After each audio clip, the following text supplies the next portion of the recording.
Hello, everyone. Scotty White of World Combat Sports. Good morning, and thanks for tuning in. I want to kind of touch bases to a caveat of a live stream I did last night. This time, I want to go through.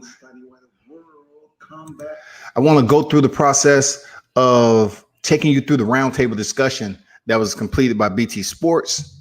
You know what I'm saying? It was pretty interesting.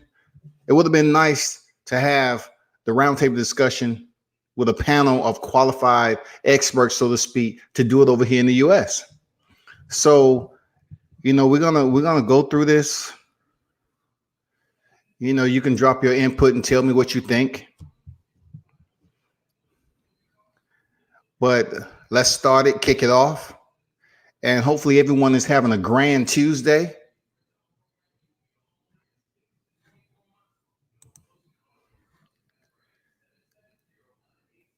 So here we go. I'll bet you £50,000. I'll bet you 50 grand on the betting is like my opinion. And I have yet to hear a single foreign fan on this planet that thought Wilder won the fight. Only a handful of American fans thought Wilder won the fight. A fast horse is easily trained. Always remember that. If you've got a red rum in your stable, you don't need to be much of a jockey to make it get over that line. We're looking ahead to the big fight on BT Sport box office. It's Wilder against Fury. And what a lineup I've got with me here today to look ahead. I think as good a place to start as any would be to consider the impact this fight's going to have, both in the States. Paul, you were a commentator there last time, and over here, Steve. Steve, how big do you think this fight is? Both these guys are undefeated, remember. One of them is the lineal heavyweight champion in the Here we go with the lineal. They're riding this ghost to the wheels, to the axles fall off. I've never seen a fighter get this much love as a lineal, a person that never defended a single title, but is holding on to the structure for which he was able to accomplish. Lineal. And I'm really looking forward to next week to put that to bed. No more lineal championship once you're defeated. Let's keep it popping. He won the world heavyweight title against great odds in front of 50,000 hostile fans, and he's never lost it in the ring. And the other guy won it in the ring, no problem, a version of it, and just keeps knocking people out. So they both got these incredible claims. So they're both unbeaten, and it's arena. That's a set of circumstances that's never, ever happened before at any weight. So, Paulie, how's it resonating in the United States? There's still a curiosity about Deontay Wilder. The conversation is about is he the hardest puncher in heavyweight history? And a lot of American fans are now starting to kind of gravitate towards him and noticing the highlight reel knockouts and the things that he can do in the ring. And obviously, Fury has made a name for himself with some of the wins in his career. And of course, the first fight left a lot of curiosity to be wondering what could happen in a rematch. I mean, I came away from that first fight with a sort of a jaw-dropped wow after that last round. The thing that struck me was the boxing ability of Tyson Fury. The fact that he could negate someone who's very fast, agile, and I know he's got ridiculous punch power. The way that he was able to stay calm and relax up against the ropes and basically bamboozle Wilder for the majority of the fight. And David Hayes said Tyson Fury was able to bamboozle Wilder. He was making a miss, but bamboozle, doesn't it require a bit more betrayal? You know what I'm saying?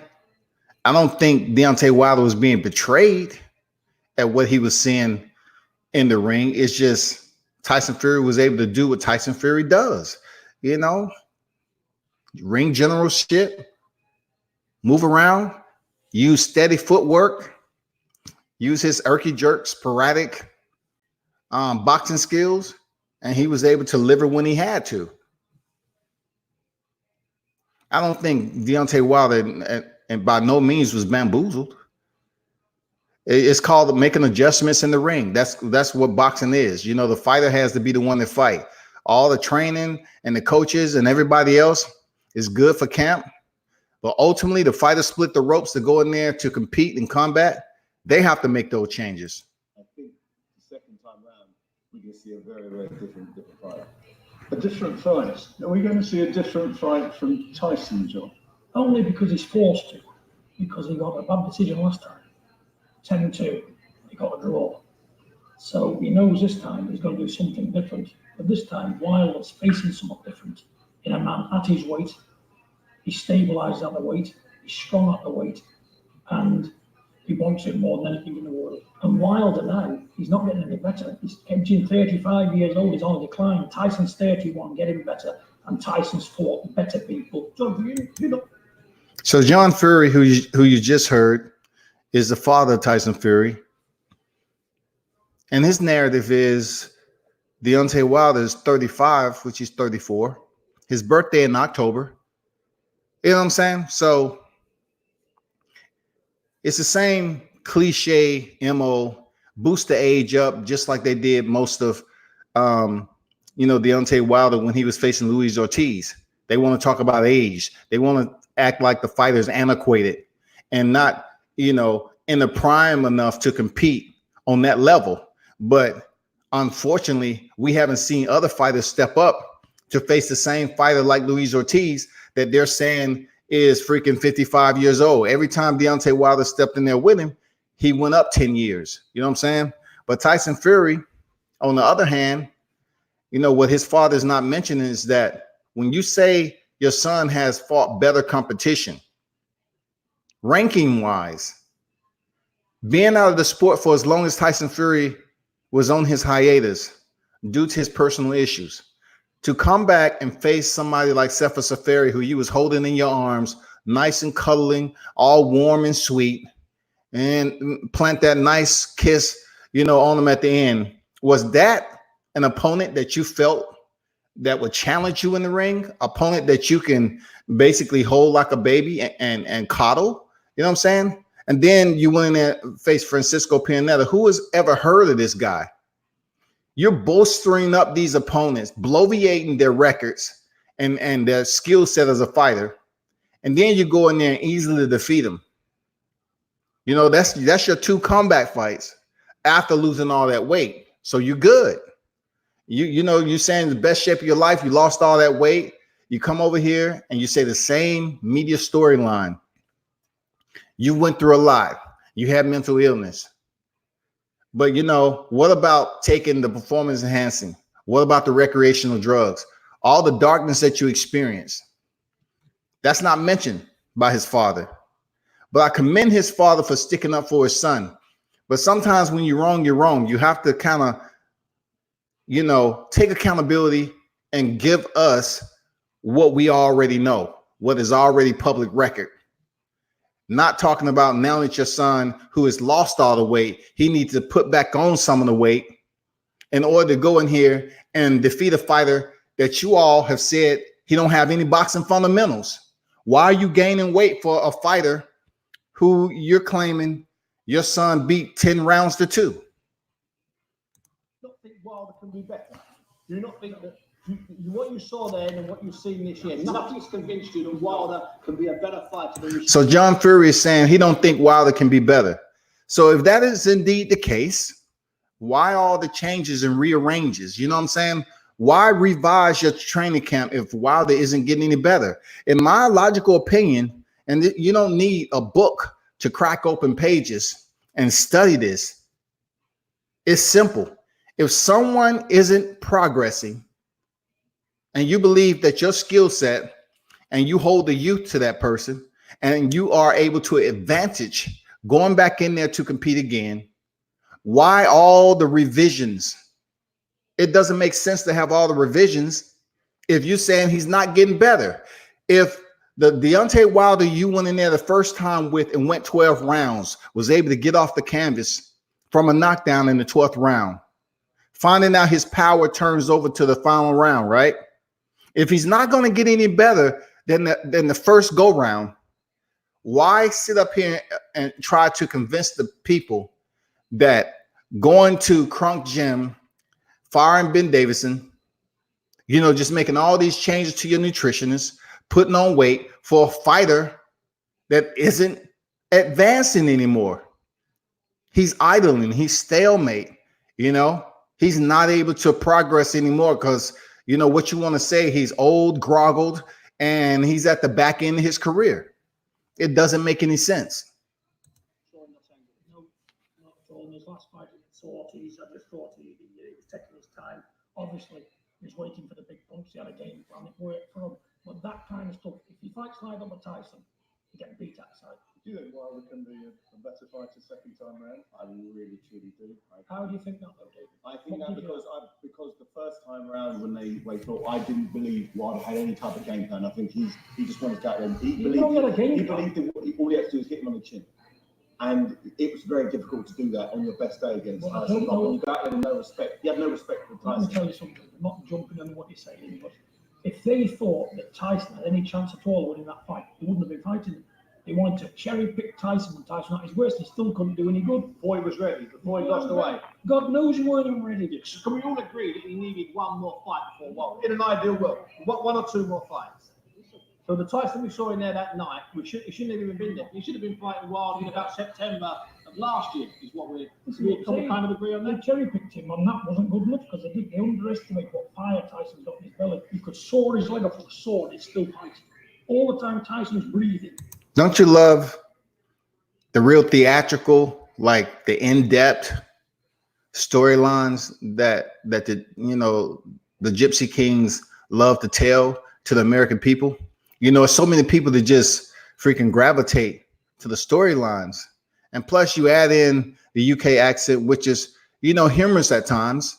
You know what I'm saying? The way they can tell a story to the public, especially over here in the US media, and ears just freaking are magnetized to just leaning into it. And it's like, oh yeah, he has to be telling the truth. You know what I'm saying? I mean, come on.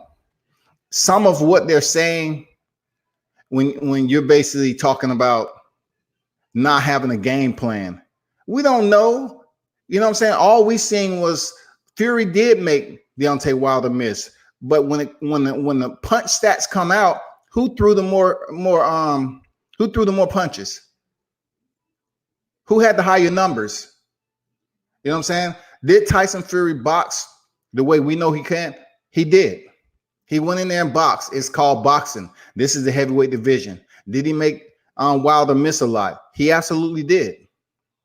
But when it comes down to mitigating the circumstances, making the changes, and then returning with an executable plan, I think that's what Wilder did.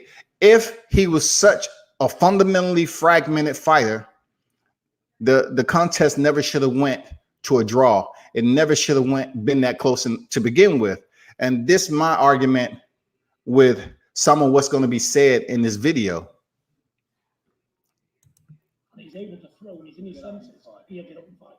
And that's what a lot of other heavyweights ain't got. Paul, you've watched this and you've analysed it, and David's, I'm sure, got a view on this as well. You're talking about how Deontay Wilder can improve. If you were in that corner, how would you make him better second time round? I felt like it was a frustrated Wilder. I felt like it was a bit of a confused Wilder in the ring. And I was looking for some adjustments that I never saw, neither from Wilder nor from the corner instructions. So it'll be interesting to see when they go back to the gym and prepare for this rematch, if those certain adjustments will be discussed, or even if they know what they are, But one thing about Fury, you heard what Paulie just said. He's curious to see if adjustments will be made, or if he even know if Wilder's corner know what the adjustments are. Slight, subtle words that you have to, retain and understand what Paulie Malignaggi is saying. I kind of get the energy that Paulie believes that Deontay Wilder corner isn't lack a little competence in understanding what the changes should be in such a high level elite boxing match. And Paulie is being extremely critical. He is one of the commentators that they call to the him all the time. They want his voice on panels like this. So him being over here in this discussion, there had to be changes made early on. You had to be working for that power shot to land and get the knockout. You had to know that changes was being implemented. Just because somebody go to the corner and say, this is what you should do next, doesn't mean you're going to get immediate results.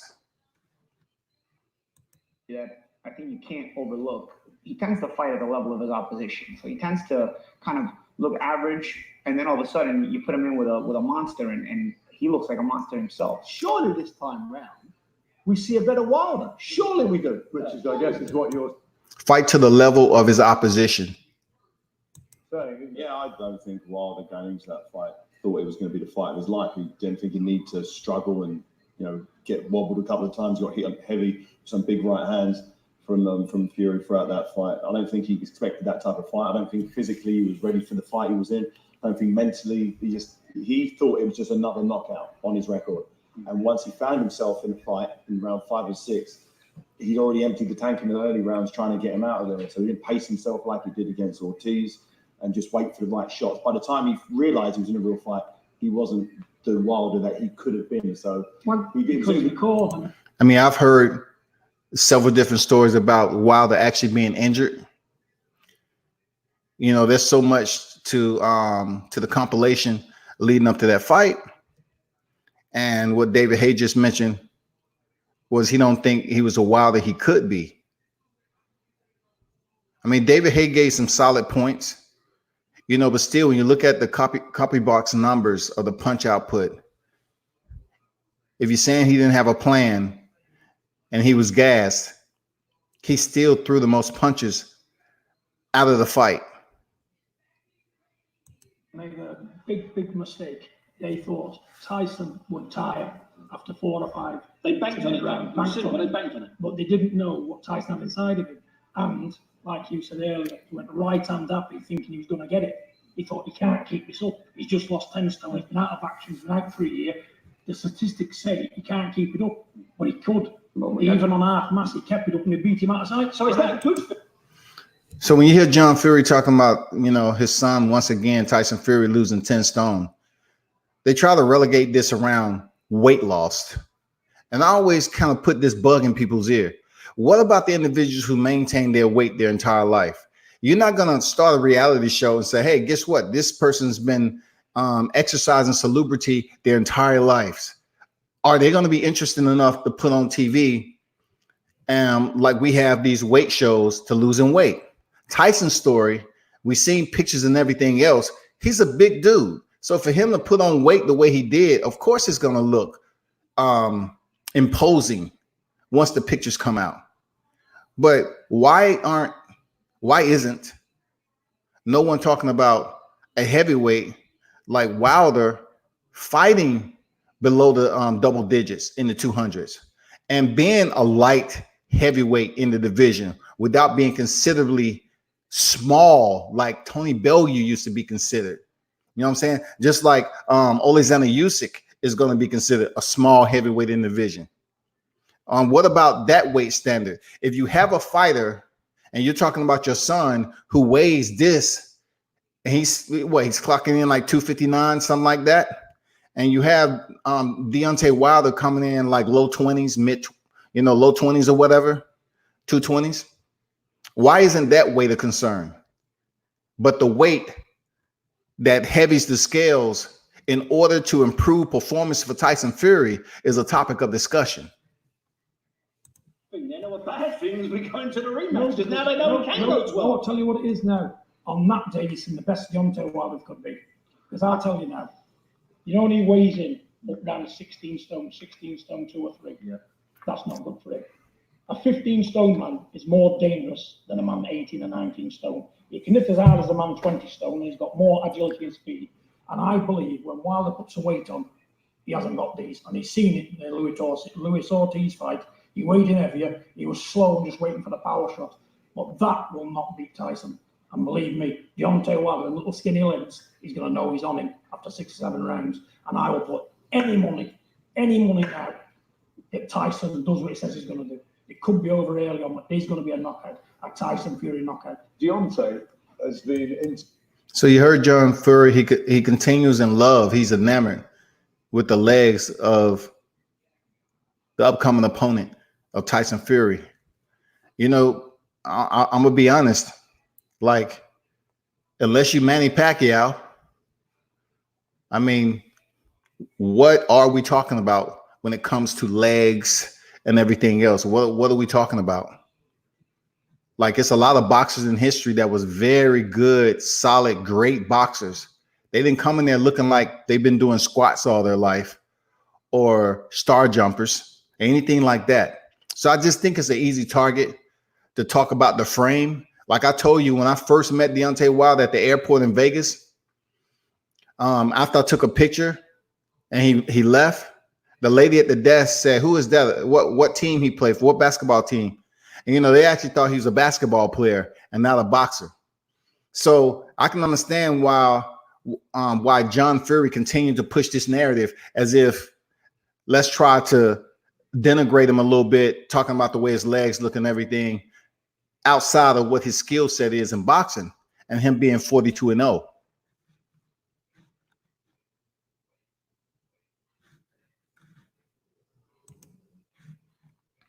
What's going on, Chris Ray? I just stopped over here to see what the comments.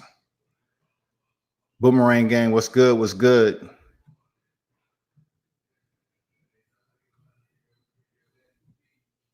Thanks for dropping in, Dundada. What's good? Salute. Let's kick it. Interviewed has said messing about with wrestling, changing a trainer, etc., not good. And it suggests that mentally Tyson might not be as strong as people are building. It's not ideal. I definitely would have been more confident in Tyson Fury's chances if Ben was still on. Ben Davison was still on his team. Ben obviously showed he had a good rapport with him. He got him. They're talking about Tyson in the right place. Releasing Ben Davison, the trainer that he had that went 12 rounds with Deontay Wilder the first time. So he needs another masterclass. You can't. The performance he put forth in the first fight, I don't believe he's good enough in this second fight. I believe the second fight, he needs to raise his game because Wilder is going to adjust. If Fury comes out and does the same thing again. What adjustment do you see Wilder making? I like to underscore how David Hay mentions masterclass. Tyson Fury needs a masterclass performance. He needs to go in there and supersede the one he had before in order to take that WBC belt. It's going to be tough for him to do that because we've seen in the past when Deontay Wilder returns and rematch his opponents, Bermane Stiverne, Luis Ortiz, it's destruction. Down, looking for his punches, setting his punches up more feints. Get his feet set. Not try to load up. At least set your punches up. Don't try and load up with the biggest shot from the first round. Pick it. Take your time. Jab to the body. Jab to the body. I thought I was going to say, you're making him fight like David Hay. No. Wilder can jab. I've done enough rounds with Wilder to know how effective his jab is. He can box. He hasn't shown his boxing ability in the jab to me. I know, but he doesn't really show his boxing ability in the ring. He shows his power. Once he has someone's hurt, he just goes hell for leather, and whatever happens, and people end up knocked out. But he can box. He's got a great jab. His head works good. His feet are good. When he switched onto boxing zone, he's a very, very tough boxer. I think people give him too much stick for being wild. I think he actually only gets wild once he really has to hurt. And that's the best thing Paulie said. People give him too much schnick for freaking being a windmiller, a wild puncher. He can box. He has used the jab. Just think about it. When he fought Johan Duhaupas, right? A fighter that had never been stopped before. And Deontay Wilder had to stick to a steady game plan in order to get him out of there consistently. He had to land certain punches, not only to do damage, but get the referee's attention that he's punishing this guy who would not go down. Duhaupas was a very, very resilient, durable fighter. And Deontay stopped him in the 11th round. And that wasn't easy to do. It just wasn't something easy to do with a fighter that's very tough. So what has to happen? Deontay Wilder has to make adjustments, man. He had to go in there, not just with his power, but he had to switch it up a little bit, stay consistent, and demonstrate he had the cardio to do so without taking any serious return damage himself. So Paulie made a good point right there. But in the first fight, he didn't. He got wild before. Remember? There was moments where Tyson was against the ropes and he was trying to unload some shots. Of course, Wilder. I always used to say that. Everyone used to say he's too wild. I'd say, okay, only when he's got his man hurt. Yeah, but he got wild with Tyson before he was hurt. Paulie Maldonado just say he's pretty calculated. That's true words. You have to be calculated with power. If you just had power and you're going in there to annihilate, and you really don't have a plan, it would show tremendously. Someone can, kind of get the timing down, kind of figure you out, start making the how you put it, the right adjustment, so to speak, to do the most damage. They start processing and they start getting the data. And then when they return, they want to make sure it's beneficial. It causes, and like the UK say, massive damage. They want to go in there and make sure it's productive towards getting the win. You just can't go in there like it's a bolo shot and wave it around like it's a Thor hammer or whatever and swing it and expect it to hit someone. It has to be calculated. And with calculation, you have to make sure the delivery is perfect to do enough damage to that fighter. And that's, I believe, was the difference. That's why it all unraveled for him. It just didn't work because he turned his finishing off before some of the. I'll tell you why it never worked, because he went into shock Wilder.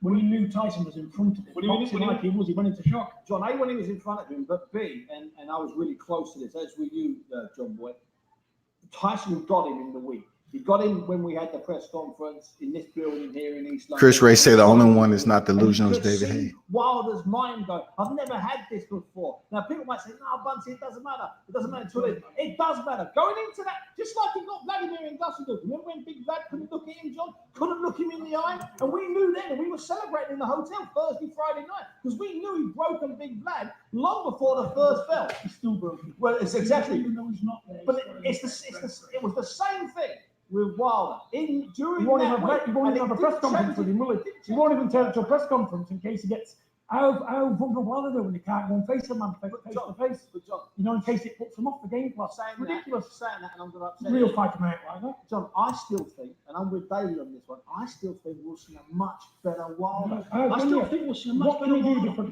He can jab, he can listen to his corner, he can move his feet better. He can jab against the station, he can't. And he won't throw that wild, crazy right. Oh, he will, because that's his. I don't think he will.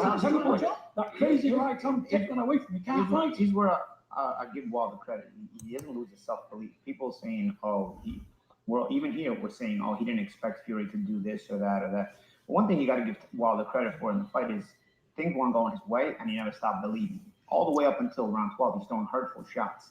That means the mentality was the winning mentality in his mind all throughout the fight, regardless of where he was in the fight, regardless of the frustration. So to me, that shows a mentally strong fighter. What extent now is Paulie said that shows a mentally strong fighter. There's a lot that went on in the fight that people are just devaluing, because I tell people all the time, when you want to assess a fight, you just can't put your eyes and visual, just observe the fighter that you want to win. If you sit up there and just look at the fighter that you want to win the fight, much of what the information you're gonna gather is all from the one that you was directing your attention to.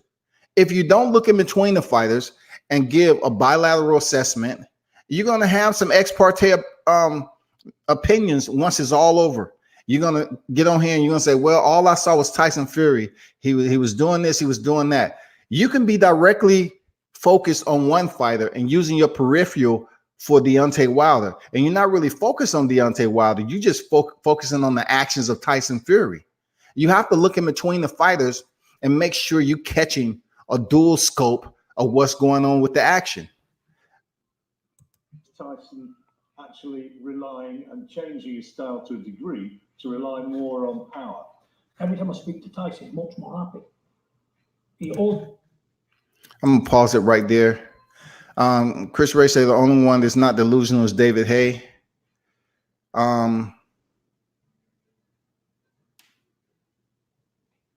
D Hodges, what's good? What's good? Say what's up, World Combat Sports chat. The LDBC salute. Salute to you, bro. He said at Don Dada salute. D Hodges, what happened to John? Why he didn't want the rematch immediately? Now all of a sudden he's gonna KO Wilder. Shaking my head. Y'all gave Wilder time to practice. he gonna KO him this time. Facts. Hey, I can't disagree with the bout going differently this time around. I'm talking about for a definitive winner. You can't give a fighter like Wilder a second time around when I think we got the best Fury. I think what we seen in the first was the best Fury. And now his father's talking about, all the weight. Tyson Fury is feeling good. It's the best he ever felt. We cannot call upon a better trainer for him switching up. His mind is just in a better place. You know what I'm saying? It's so vibrant. It seems like we're firing on all cylinders now. I mean, come on, man. You can tell a story any day of the week. Let's go. He says to me, making 100% harder. I'm focused more. I'm not off balance like I was before. Actually, I couldn't get the power shots going, but now I can get the power shots going and plenty of them. Is it a danger though to sort of Tyson not to be using? If Tyson puts on a stone a bit and goes there trying to knock him out, I think it's a dangerous tactic. It's crazy. There's a way to knock him out. Salute, Chris. Running with his chin in the air. I've really seen Tyson apply those tactics in fights. Normally softens you up, breaks you up, gets you frustrated, makes you miss and counters you. That's how I've seen his success. So if he's going to change his style for the first time against Deontay Wilder, I'm saying it's a risky strategy. I just don't think he can deal with 19-stone man Wilder. The first man to fight him in was Tyson. He beat him on half mass, so he shouldn't have been in the ring with him. He's not a great. And if he can punch that hard, how did Tyson get up in the 12th round? Nobody gets up in the 12th round raw like gas type, finished. He had nothing left in him. He gets up. If he was such a banger, he don't get up, especially in the 12th round. And I can tell you that. So I'm quite confident he's powering like he should be. And what great since he fought. He never fought you, did he? No. Did he? I mean, he's never fought anybody like him. He's never fought Steve Cunningham. He's never fought anybody of any remote like championship material. What's been proven and tested. They've all been handpicked. Do you think he'd been making a mistake to stand in front of him, trying to rely more on power? So John Fury said they've been all handpicked. So what exactly the bucket that he was picking? Sefer Safari, Francisco Pianetta, Tom Schwartz, and Otto Wallen. Where did they come from? Because last time I checked, Otto Wallen was ranked like 65th. You know what I'm saying? So where was that selection process? Maybe he's going to be aggressive. Maybe he's not. That's what he wants. And the same thing with Wilder, to tell you the truth. Wilder's talking a big game. Fury's talking a big game. Obviously, they're both very confident. It's clear that they're having good training camps. But I think to say what kind of fight we're going to see now, things can change between now and February 22nd. I'll tell you what's going to happen. He's going to get bullied to death and stopped in about 8 or 9 rounds. But I will say, can Deontay fight going backwards? No. Can Deontay fight on the back foot? No way. He hasn't got the body. A lot of his knockouts have come once his opponents throw. Strangely, he's a counter puncher. He's a counter puncher with the right hand. Exactly. But is he going backwards a lot of times? Or No, you watch all the fights. He doesn't go backwards. They come in, so he doubles the impact. But not working. But he's not going back. What I'm saying is, usually a guy with a good jab can fight going backwards. Deontay, has he needed to fight going backwards yet? Good point. It reinforces Big John's point. He fought Ortiz going backwards, but there was no jab there. What I'm saying is, I think he can fight going backwards against a certain level of opponent, but if you put a jab in his face, Deontay has a good jab, but we saw in the first fight that if you can negate his jab, his ability to create offense diminishes. If Tyson Fury is the weight that you want him to be, that Wilder's punch power isn't enough to No. I don't think this fight is being scored He's fighting that way. a man He's fighting a man who's won the title legitimately, beat Vladimir Klitschko. And look, you have plenty left. Here we go mention Vladimir Klitschko again. I think that's crazy. They're not going to let Vladimir Klitschko go. But you want to say they was handpicked to fight Deontay Wilder. Tyson believes what you believe that. 100%. I'm more like it. So he believes he's going into a fight with Deontay Wilder in the 12-round fight, and then he can't be hurt by Wilder. Oh, he knows he can be it. But the thing is, not hurt enough to be knocked out. No. Because I'll tell you what it is now. How is it crazy when he couldn't beat him when he was, he had nothing in him at all. His body was like wet tissue paper. Why are we even having this debate? These are two world-class fighters that will make adjustments during the fight anyway. One's a great fighter in the making and one's a good fighter. Both guys are going to Did you hear the subtle jab that his father delivered? One's a great fighter, one's a good fighter. When it comes to boxing, we've seen plenty competitors back in the day, a good amount of well-known names who have their own skill set. And when they're congratulated and we give them all the praise in the world is when they're winning. Their skill set may not be the best when it comes to boxing, but if they're winning and they're fighting the best, some of the best fighters out there, and they keep on winning, especially old school back in the day, if we reflect back in the day, then it was like, okay, let's give them their credit. In my opinion, they'll talk about Evander Holyfield, and he got hit a lot. They'll talk about his boxing skills and him being tough. Then you go down to Israel Vasquez, and when he used to go in there and just go to war, and people was like, that's what we like to see. They're very entertaining, but they never really talked about the damage that occurred. Roberto Duran, he was known for getting in close and being a punisher, but he was able to get figured out. You know what I'm saying? He was able to start losing some big fights. Then we can talk about so many other fighters that was way back in the day that took punishment. Willie Pep wasn't a power puncher. You know what I'm saying? He was quick, elusive fighter, and he was able to box. So what are you looking for? Are you looking for the Rocky Marcianos that had the right hand they call Susie Q? Are you looking for a fighter who can take an extensive amount of punishment to give punishment? It's always been like that. Like, people are always going to look at boxing as a favorable type of gravitation. Like, what do I like about this fighter? What do I like about him? He's not the best. No one's never going to be the best unless you're able to master a skill or form that the audience can gravitate to. We're not talking about an audience of fans who are expert at boxing. We're just talking about individuals who can fall in love with a fighter from what they're able to do in the ring. They go in there and put on masterful performances. People gravitate to freaking Floyd Mayweather. But Floyd Mayweather really didn't, in his on the back end of his career, he didn't throw a lot of punches, but he made the art look beautiful to watch, the sweet science, because of how he was able to execute it. You know what I'm saying? So he made changes according to whatever condition he had going on, whether it was hand problems or whatever. He made that adjustment. He was much more methodical, strategic in the way he was gonna, throw very limited punches, but the one that he did execute and land, they counted. They was very effective. I've been up close and personal with John Taylor Wilder.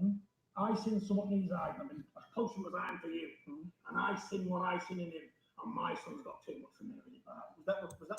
So you got to commend John Fury for his storytelling. I mean, they live in a different ambience when it comes to convincing the recipient of who's listening. I looked him in the eye. I was where I'm at from here to you. He's trying to convince people that, all of a sudden he's able to channel energy from Deontay Wilder's body language and mannerisms that somewhat say that he's scared. He has fear.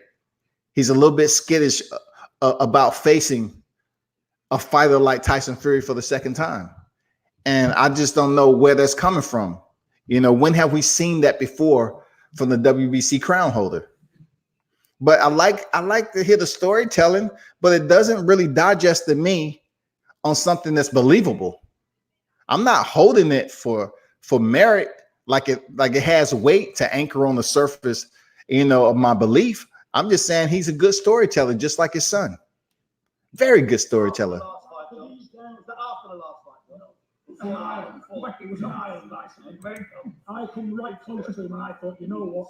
You can't beat my son with hammer and each hand. It's not hammer and each hand, but I'll tell you what. So when you go to sleep at night, isn't there just a little bit of doubt in your head that Wilder could improve? No, because he's 35-year-old. Where does this fight stand then in the sort of heavyweight history potentially. This is This the biggest rivalry. fight of our era. This is the one where Absolutely. two fighters have been, arguably the best, and both undefeated. Both got massive records, big names, and they've had a great entertaining fight first time around. Bit of controversy, so they're doing it again. So we both know exactly what we're doing with. This is our generation's big one. This is the Tyson Lennox, but in their primes. Imagine if the Lennox Tyson happened 6 years ago. Wow. Exactly. And that's why you got to commend these two men. This is the fight boxing needs.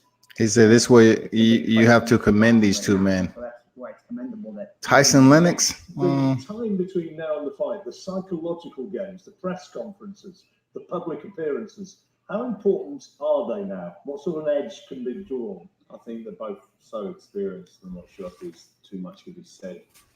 Banter between the two of them. I'm going to do this. I'm going to knock you out. I'm going to walk you down. I don't think anything that they can say to each other will affect their preparation and mindset. I think maybe Tyson may have got into Wilder's head first time round and forced him to come out gunslinging like he wanted to, which would play into Fury's game. I think this time round, no matter what Fury says to Wilder and vice versa, he will have that much of an effect. You know how you know you're going to see a great fight? And I'm experienced in this field. I'm seeing great fights in the ring and out the ring. How calm they are to each other. Nobody's slagging each That other. last press conference when they were sitting down opposite each other. That's John Fury, boy, he can crack a book, can't he? They both know. He's the verbal author to his verbal delivery, isn't he? He can tell a story like no other. The first time they met in the one horse race, so they fought. But this time they've got mutual respect for one another, and they know they're going to throw down and get the best. And you know that by how calm they are. If you heard the saying, calm before the storm, this is it. I do expect fight weeks and fight week fireworks. But I think you've got to be careful if you're Wilder, not to let it get in your head, and if you're Fury, not to do so much of it that you forget about your own game plan. Yeah, of course. A man when he's pressured and he's in a hard time, he'll crack at the seams, and once he cracks, the crack will spread to make a Manchester from that, and it's over. I don't reckon Wilder. You want to bet? He's speaking about cracking at the seams. Let's be honest. Let's be clear. A man with 42 victories. Come on. All of that dripping off your tongue that way. They always say the tongue is a sword to life and death. And when you speak in a way that John Fury is telling this story, cracking at the seams, what will fulminate the internal energy of fear to Deontay Wilder? What will get him such to a point where he's losing control of himself? We're talking about a fight in Tyson Fury who's basically been out of the sport, and he lost mental control of his life.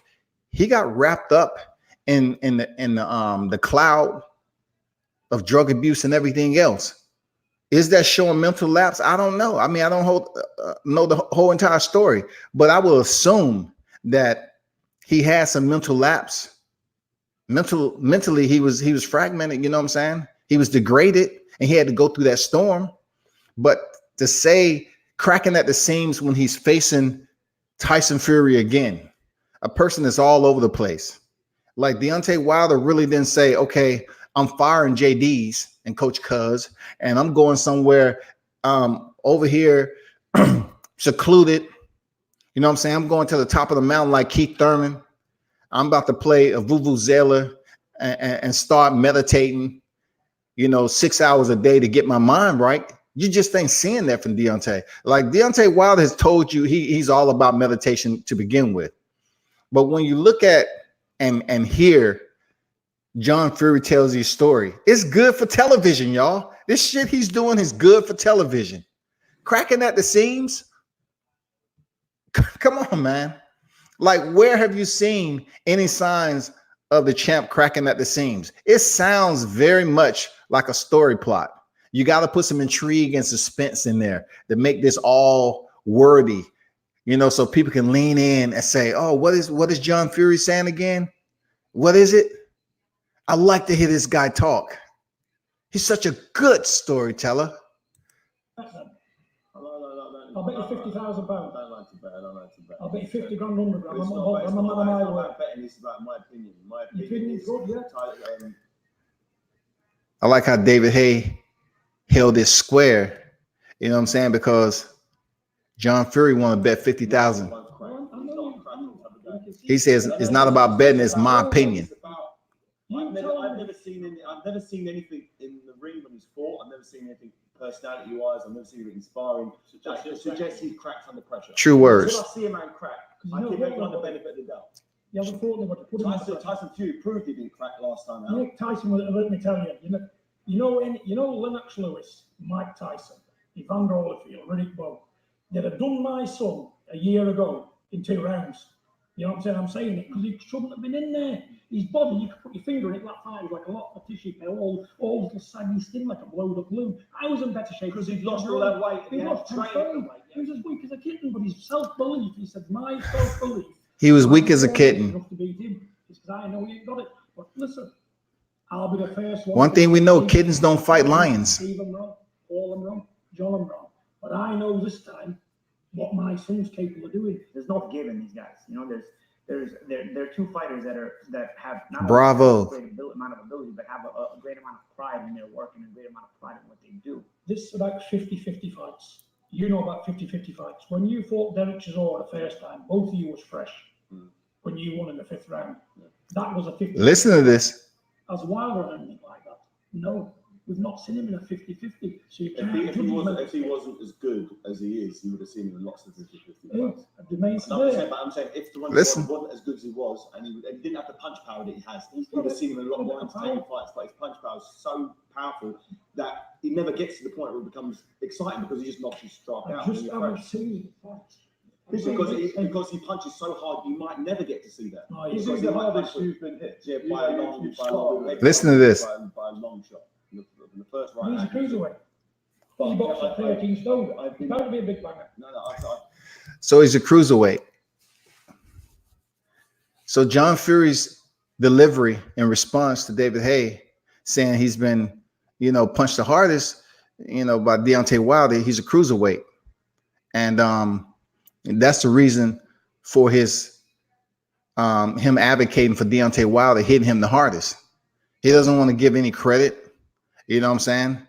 Even with them talking about 50-50 fights, they say, well, if he didn't have the power, it would be a 50-50 fight. But when you're going in there and closing out your opponents, everybody before Tyson Fury was Bermain Stavern, then you don't get a chance to see Deontay Wilder box or fight or whatever the case.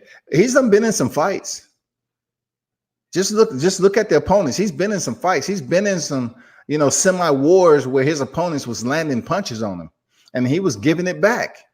You know what I'm saying? We've seen it happen. People's like, oh, look what happened. He was fighting Arthur Spilka and, he was taking some punishment. Oh, look what happened when he stepped in there against this opponent.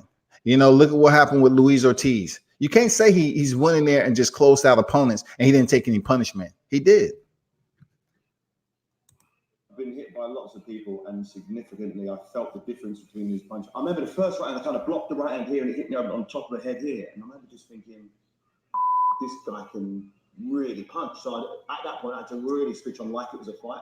I just hope and pray that Tyson Fury doesn't just hope that Wilder just quits after 6-7 rounds. Not too hard of life. I just hope he doesn't think about it. But you're saying that you've seen it in his eyes that he's going to quit. You can see he's got brave. I just hope he's not banking on him quitting. No, he's not banking on him. Okay, good, because it'd be a very dangerous thing to hope someone gets up. I haven't told Tyson about this. He's going to watch this. Let me tell you, Tyson knows himself. Yeah. Tyson knows himself what he'll do. Who wins, Paulie? The guy. I mean, John Fury is pretty convinced that the narrative he's trying to, deliver to the viewing audience. I won't call it brainwashing, but it's very unique. It's dressed up real nice. The verbal attire is there. You know what I'm saying? Like John Fury is saying he never told his son.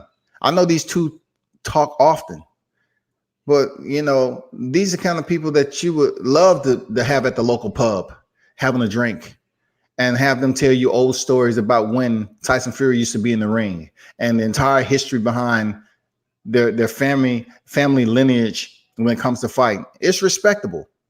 But when you say that you're looking in the man's eyes and, he's fearful of someone who's went in there and fought 12 rounds with your son. He fought 12 rounds And in the closing moments, your son was on his back. And to be honest, if it was any other fighter, that basically would have hit the canvas like Tyson Fury did, the fight would have been called off. It wouldn't have been an awakening. You know what I'm saying? It wouldn't have been get close enough so he can hear every word that you're saying, so you can volume a recovery process, so you can awaken. You know what I'm saying? So you can allow his consciousness to rebound so he can rise back up. It's just not the case. It's just everybody wouldn't have gotten that same love and attention. And, you know, I can actually say I did speak to Jack Reese about that, you know, when he was here. I got respect for him as a referee. But when it comes down to that count, you know, it's just he can have his say and you know, he can speak with integrity about it. And he can say he did it for the spirit of boxing. But how many times have we heard a referee say he's doing something that's strangely odd in the sport of boxing, outside the format of what we usually watch, to say, this night right here, we're doing it for the spirit of boxing? Who says that? When it deters away from what we're usually seeing from the conduct of the referee. Who says they're doing it for the spirit in such a I'm talking about a fight of that magnitude? Who would just say, I'm doing it for the sport, the spirit? Where's the spirit of the sport of boxing? It's the hurt business. It's the hurt business. If it'd been anybody else, you would say, oh, we don't want him to get hurt. You know, we just don't want him to get hurt.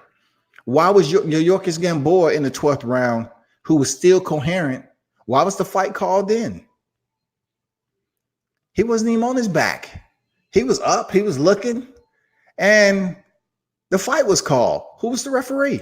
That can adjust better may ultimately come out to be the guy who comes out on top in the fight.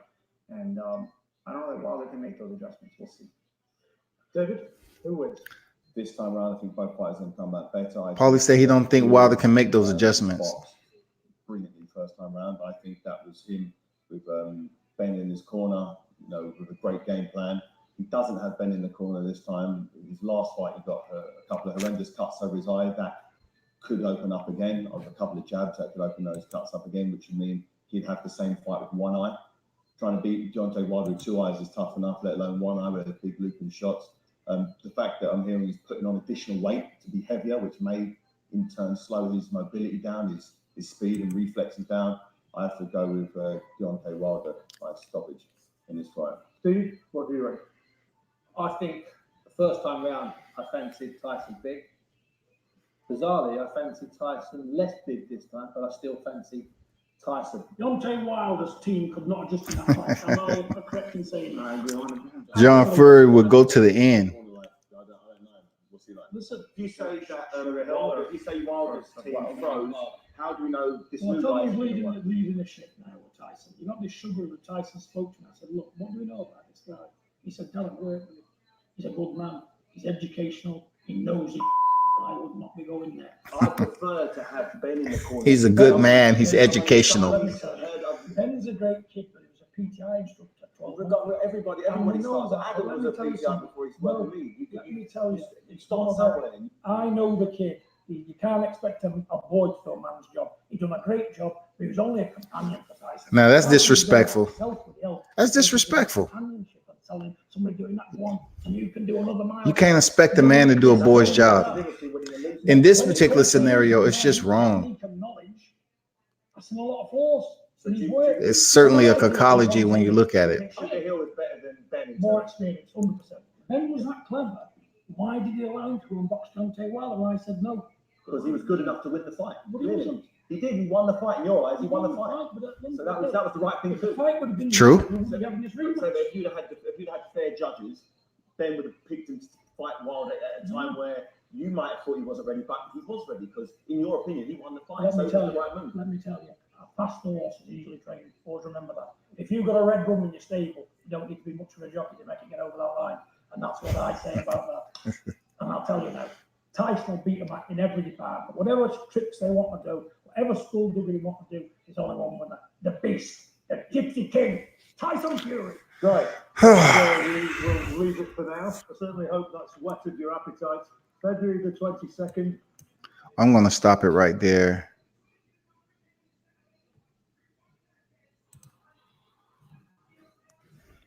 So there you have it. I just wanted to take you all through that specific interview. Ohio runs boxing, man. Marcus, what's good? Salute, man. I was on a whole different screen, so I wasn't able to get, to all the comments and everything. I was just paying attention to what they were saying. That wasn't the first time I was actually watching the video.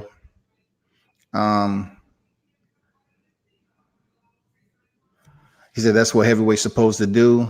Wilder fought Ortiz twice and got hurt the first, and everyone's still ducking Ortiz. He's a dog. You have to understand that. I understand, John Fury advocating for his son. I totally get it.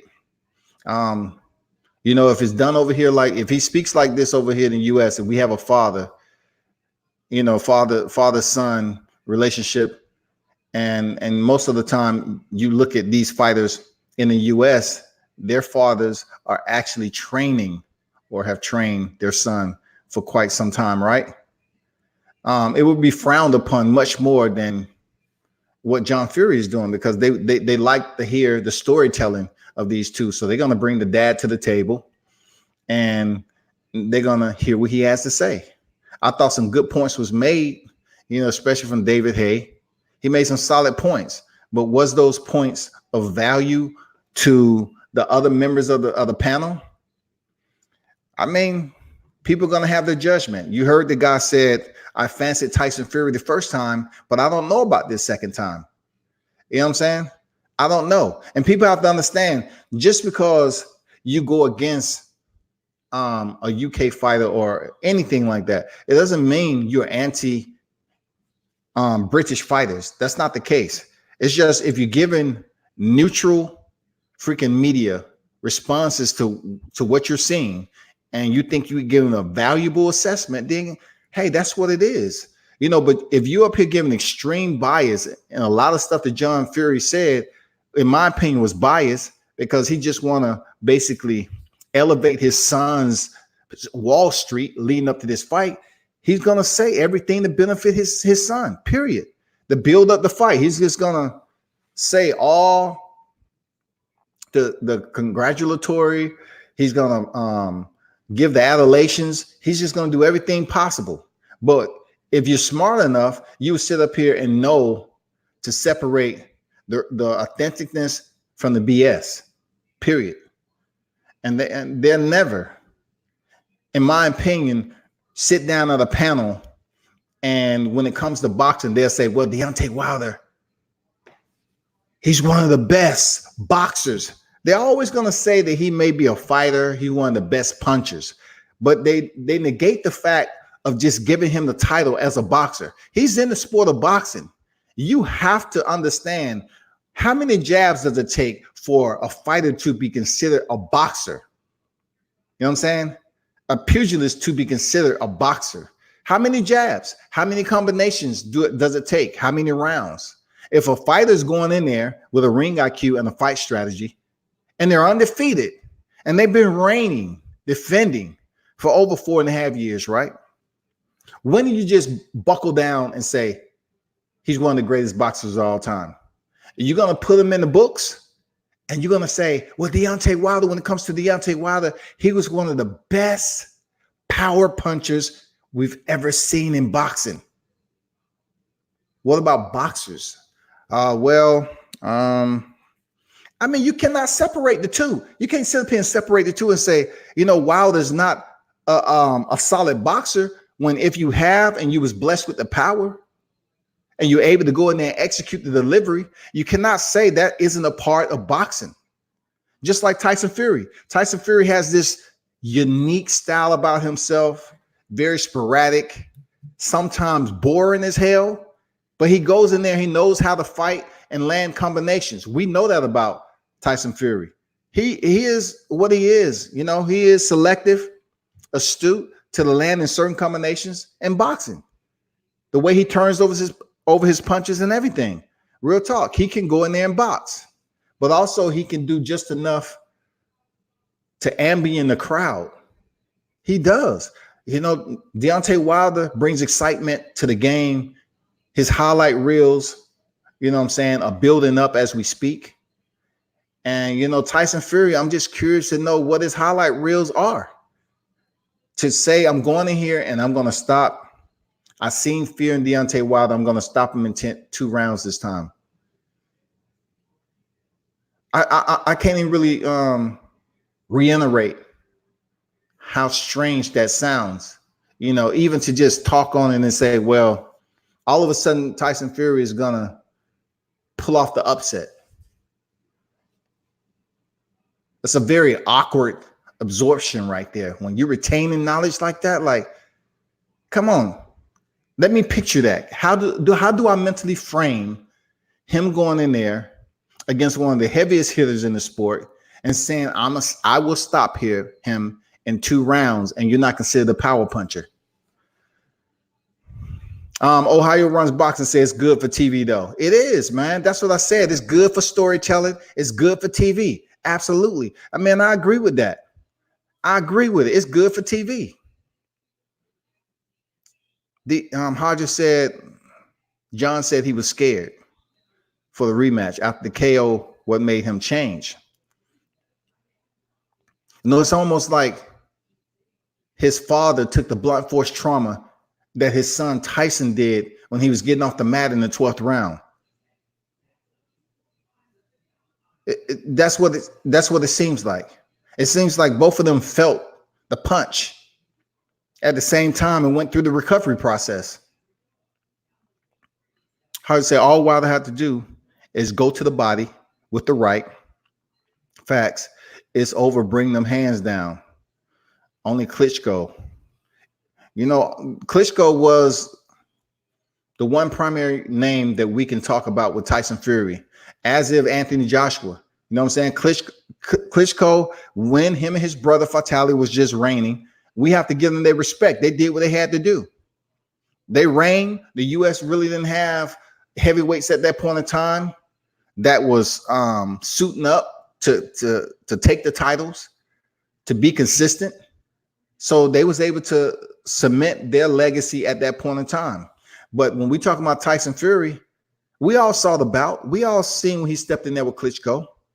That's not a bout that you just want to go back and spin it too many times and look at it, because Tyson did what he was supposed to. It was one of the most boringest heavyweight fights, man. He did what he had to do. But I agree, you know, John Fury talking the way he does, telling the stories and everything, it's comedic. And they speak with such conviction, man. You know, it's funny. You know, if you had a reporter over here, you had somebody in the U.S.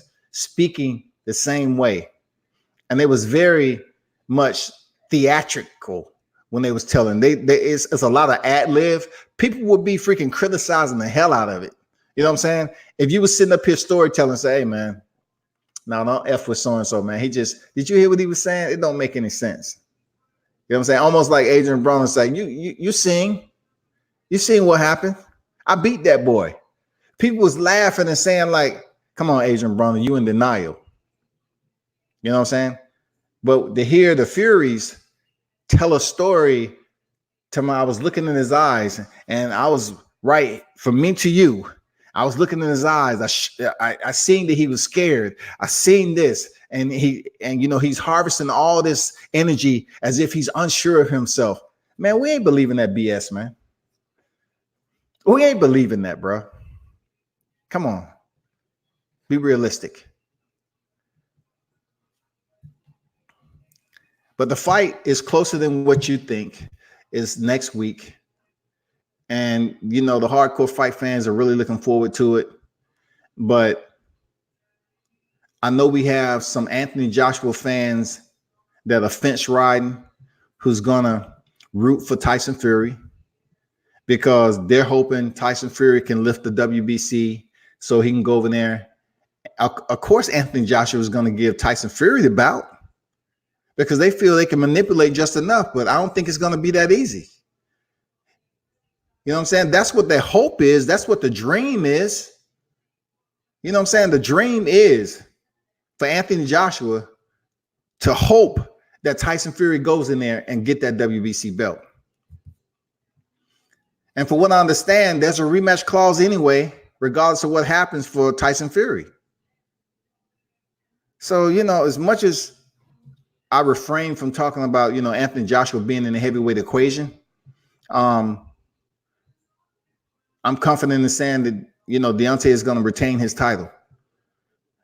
Because him heading back in for a second time, you know, the heavyweight champ is blessed with something that to a lot of people is strange, awkward, different, eccentric, but it's meant for him only. You know what I'm saying? His power and his awkward style was meant from him. You know, you're talking about God blessing people with certain attributes. That's what Deontay Wilder has. You can't teach a country strong dude to do stuff fundamentally correct right off the rip when they're comfortable with what they was blessed with. And that's what I see with Wilder. He was blessed with freaking power and a structure that doesn't fit the format of boxers we used to seeing with power. Mike Tyson, short, stocky, built like a truck. He was that guy to say, okay, he looks like a heavyweight. You know what I'm saying? He looks like a heavyweight. Tommy Morrison, Ray Mercer, they look like heavyweights, man. Riddick Bowe was tall, much more thicker, you know what I'm saying, and presented that old school heavyweight look. Look, Evander Holyfield, muscular, one of the fighters that was in better shape physically than most heavyweights. He fit that structure. You know what I'm saying? But Deontay Wilder, you see him, he just looked like, you know, he could be playing a different sport. But yet he harvests the power just as the biggest heavyweights you ever run into. I mean, it's a unique circumstance, isn't it? Hard to say it's good. I like it, but we know the truth, but they promoting this fight hard. I love it. They're promoting hard, but not as they did the first time. I can only guess the reason why we haven't seen an extensive amount of promotion. Like, I'll take that back. Let me backtrack a little bit. I like the way they promoted it via the episodes that we saw on Showtime. I like that. More mainstream, you know what I'm saying? More accessible to a larger viewing audience than the press conference when you're basically seeing the fighters in real time, going back and forth, jarring, you know, trash talking and all this. That, you know, that gets old after a while if you do it the same way twice. We saw that the first time. This time they only they had limited pressers. They're not going to have any pressers leading up to, on fight week. And they did episodes on both fighters, which I thought was very productive. You know what I'm saying? It was very productive. I like what I was seeing. You know, I like how they was embedded with both fighters and they was putting content out there. And I think it was a lot more productive than having a press tour, 5 or 6 stops, traveling. You know, fighters have to make adjustments. They have to go into training after they do the press conference. So yeah, I like it. Serious. What y'all think? Say Fury ESPN, Wilder show time. Why can't Bud get nobody? You have to give it up to Showtime, PBC, you know, ESPN with Top Rank. I really can't give you an answer as to why.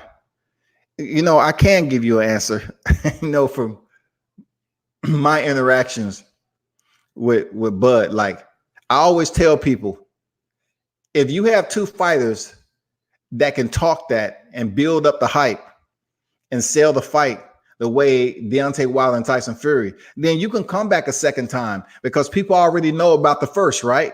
But with Bud Crawford really doesn't talk to the media.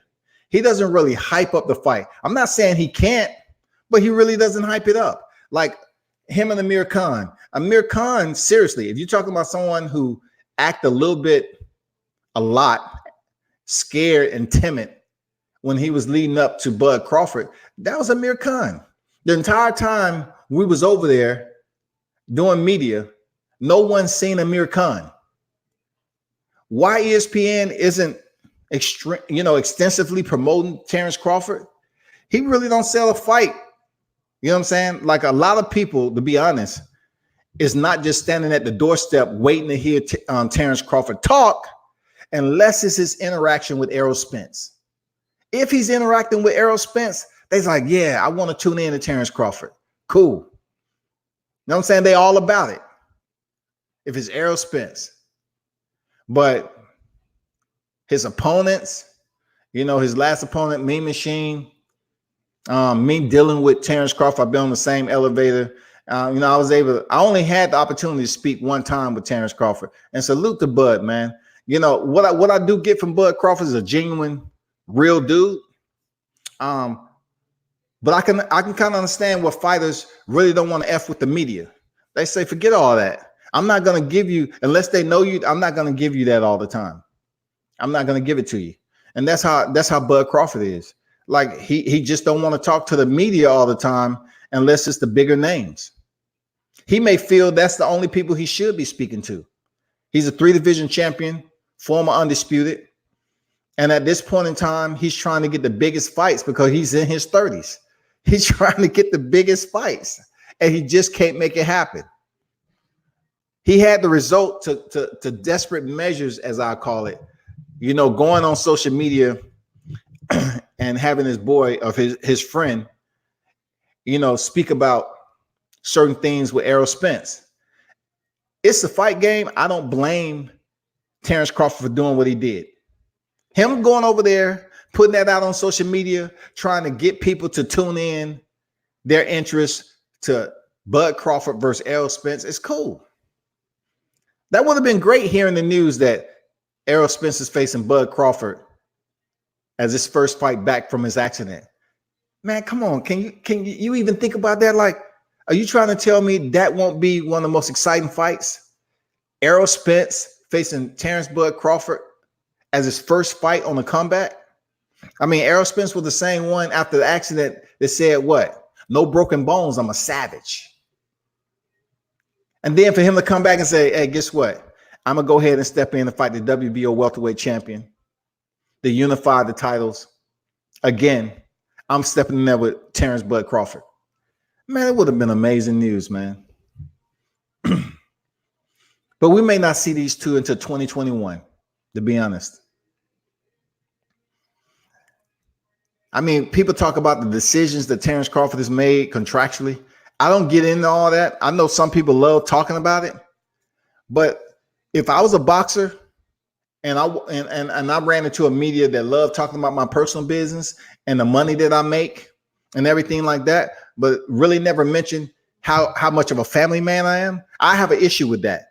I'd be like, you're the same one that's talking about my numbers, right? You're the same one talking about, my business side, but yet you're not putting too much focus where it should be on my career. And the fact that I do what I do, I take care of my family. I have a large family, and you always see me with my family. I have to salute the man for that. Seriously, I have to salute him for that. But I just don't get in the business aspect of these fighters like Bud Crawford. Why isn't he being promoted much more than he is with the resume that he has? I don't know, man. But that's a good point. That's a good point, Hodges, for sure. The Boxing King say, much respect, World Combat Sports. I like the backdrop. Wilder is built like a professional basketball player. He's an anomaly. I feel like I'm in a twilight zone when I see Wilder KO fighters 30 to 50 pounds heavier. And, underscore the 30 to 50 pounds heavier, man. And that's the whole point that I'm trying to reiterate. You have a fighter that's in his low 200s, just outside the cruiserweight at certain times, but he can be in the teens of the 200, right? The teens. And he's going in there stopping fighters. And you don't want to say he's one of the greatest boxers? Just say, for instance, that he went in there and he just loaded up the right hand all the time. And he was knocking cats out. Will your narrative sustain itself in saying that I haven't seen him throw a jab yet. But right now he's 48-0 with just the right hand. I know, but we haven't really seen him throw a jab. What is this jab like? Y'all acting like the man jab is non-existent existent from day one. Like in certain fights, he's used the jab. I mean, you really can't say all his fights are the same. You know, when he was up there clowning, he'd get his opponent hurt. You know, he was doing the windmill a couple of fights. And then people was like putting memes up of a windmill. And I will always comment, like, I've never seen a head survive the strike of a blade from a windmill. I've never seen a head survive that. I'm being a little bit, you know, exaggerated, but I'm just saying, I've never seen a head survive the strike of a windmill. And people need to get an understanding that Deontay Wilder has more than just the right hand. When he threw that right hand and left hook in the 12th round with Tyson Fury, it dropped him. The fight should have been called. It should have been over, period. It should have been over, man. It should have been over. When the man's eyes was, you know, showing the whites of his eyes, man, I didn't hear John Fury talking about what potentially his son could have seen while he was in the light. You should have told a story about that. My son told me, Tyson told me, when he was laying on the canvas looking up at the lights, this is what he said. It was many people that was there, almost like ushers that was guiding him to the light. But one of the people, a couple rather, they basically said that, hey, Tyson, we're gypsies. We're here. We're messengers. We have your back. The security is yours. We will never let you go away at this time. But what we want you to do is understand one thing. You've been hit by the bronze bomber. Know that you've been hit. And since you've been knocked out, we're here to help you through recovery. You're here to count. And son, my word, get off your back right now. Arise. The gypsies, we don't lay on our back. We rise to the occasion. Go. Make us proud. That's just the worst UK accent, man. Make us proud there, Fury. You're a gypsy. Jack Reese is on 13. Rise, my son, rise. You cannot allow yourself to fail as such. Rise, my king. Do not let the bronze bomber from Tuscaloosa, Alabama, finish you in this manner. It's disgraceful. Rise, I say, rise. Anyway, let me stop, man. He said Bud is a three-time champ in the division, and undisputed and undefeated. People need to respect his resume. 6 or 7 champs he beat, and know they aren't bombs. You know, when you mention bombs, right? And that's a good point. You know, when you mention bums, too many people out here is quick to vilify a resume and say they're bums, right? But then on the other side, if they have an opponent that's more of a favor for them to like, you know, for them to bolster how good they are comparable to that opponent that they call them bums, it's always going to be that same cliche. People are going to say, oh, so-and-so fought cans. You know what I'm saying? You have to give Bud his props, man, for who he's fought. Just like you have to give Danny Garcia his props for the resume he has. You know, I mean, we just don't have heavyweights coming into the fray and joining up for the to be on the squad. That's quality heavyweights is going to make a stance in the division. We just don't see a lot of them. We don't see the recruitment process and the draft bring in quality fighters in the heavyweight division that say, guess what? He's going to be a world champion. He's going to be a world champion. They may look big. They may be imposing, but that only furthers solidify how special Deontay Wilder's skill set is, because we have football players. We have basketball players. We have individuals from different sports that come over to boxing, and they're not able to have the success that Deontay Wilder has. That's period. So when you see Wilder going in here and knocking cats out, they want to say, oh, his skinny legs. They always want to talk about aesthetics. Oh, he has a right hand. But in order to fight the most elite competition and continue to win, it takes some type of intelligence, period. You have to accept the fact that it takes ring IQ with other boxing amenities to go in here and get the wins. That's point blank, man. Like you have to pay attention to that. You have to. You just can't say, you know, so-and-so was a football player, basketball player, a track runner, a bobsledder.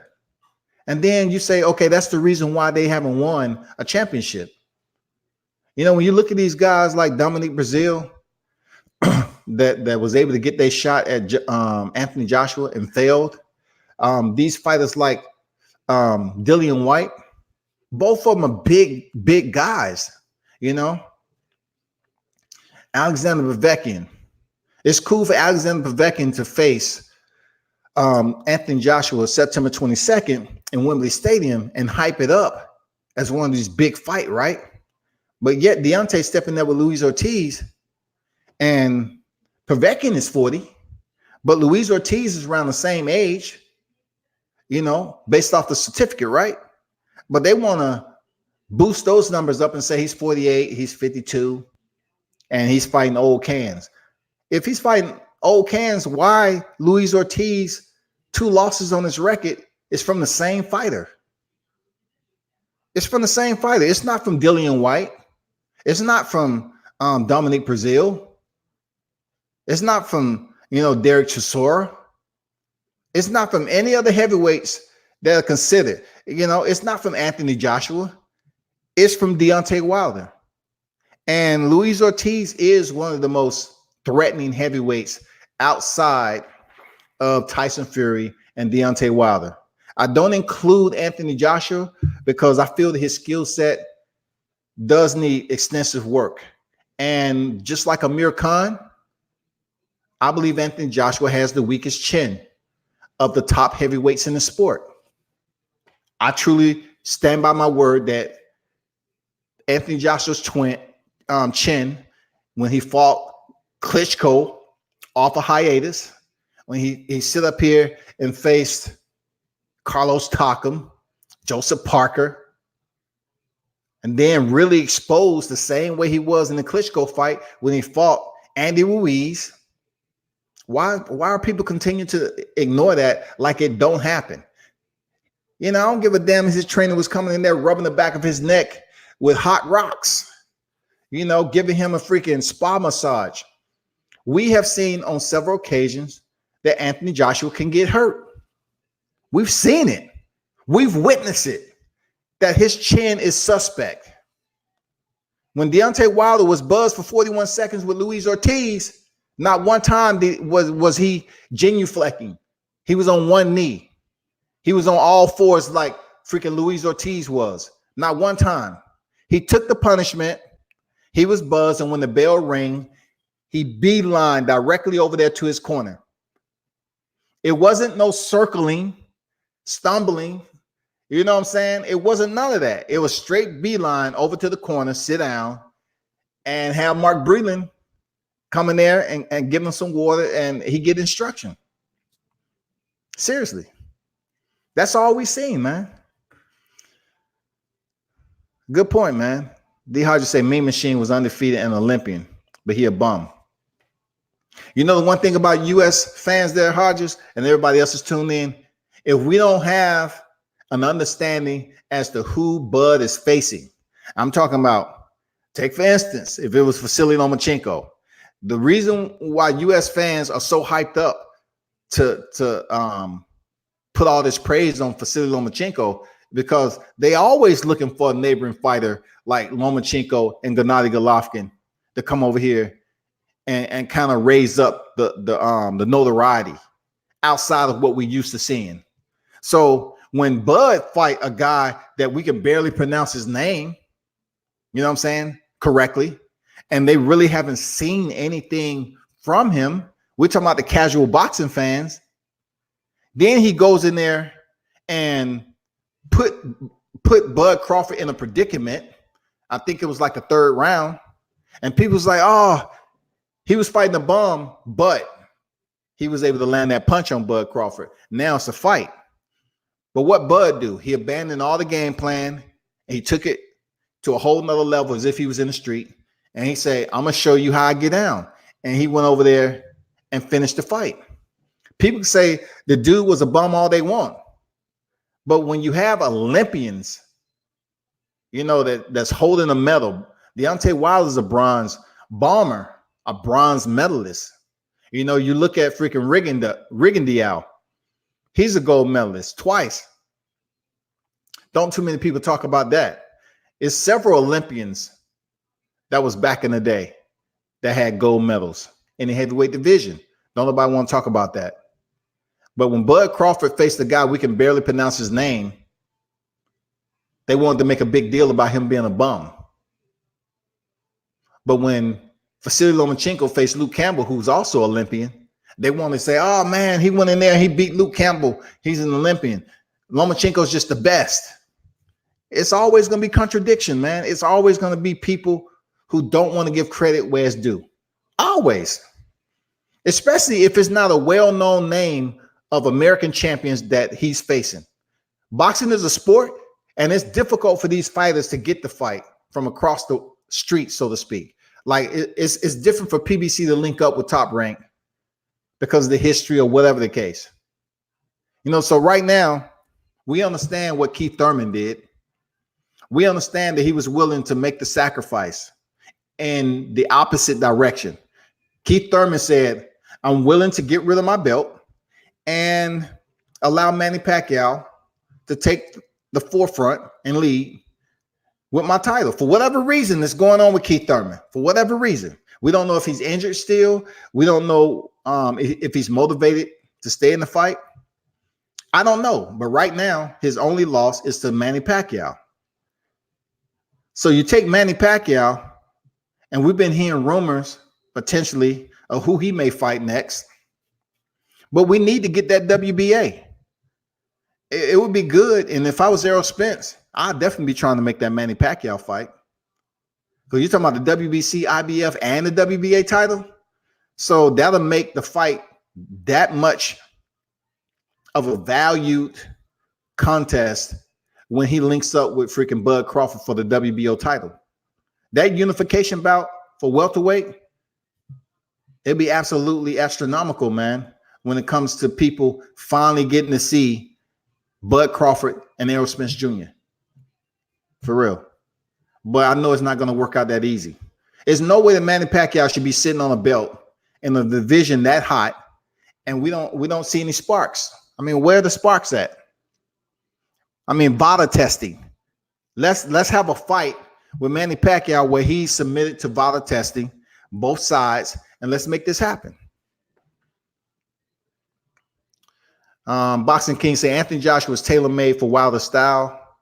Joshua is very robotic and he's very little head movement in the ring, but there's a possibility that Joshua has the ability to hurt Wilder. On the Boxing King, I don't know. You know, from seeing his fights, man, he didn't hurt Joseph Parker.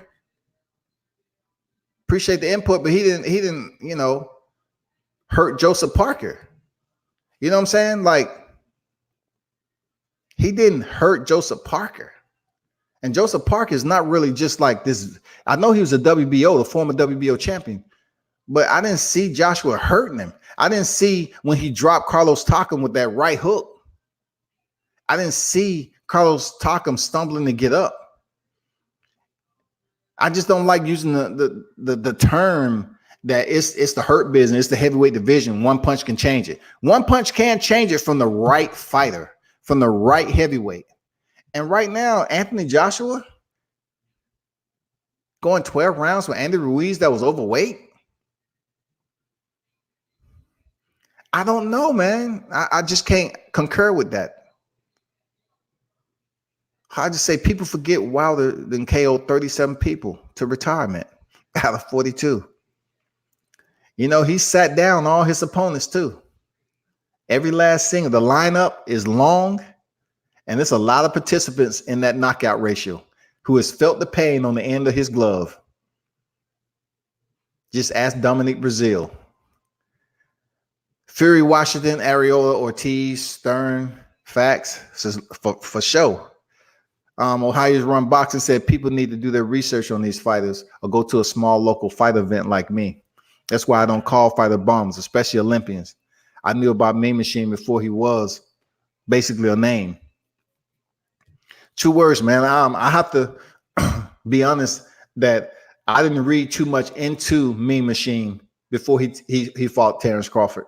I just know that he did have that lineage behind him, and that's all I can go off of. I looked at some of his fights, but I really wasn't, overly hyped that he would go in there and give Terrence Crawford the work. Like this was going to turn out the way it did. It did present some suspense, but Crawford shut that down quick. He said top rank. How do you say Brazil, the last victim to the Wilder's retirement home? Well, Brazil isn't actually retired.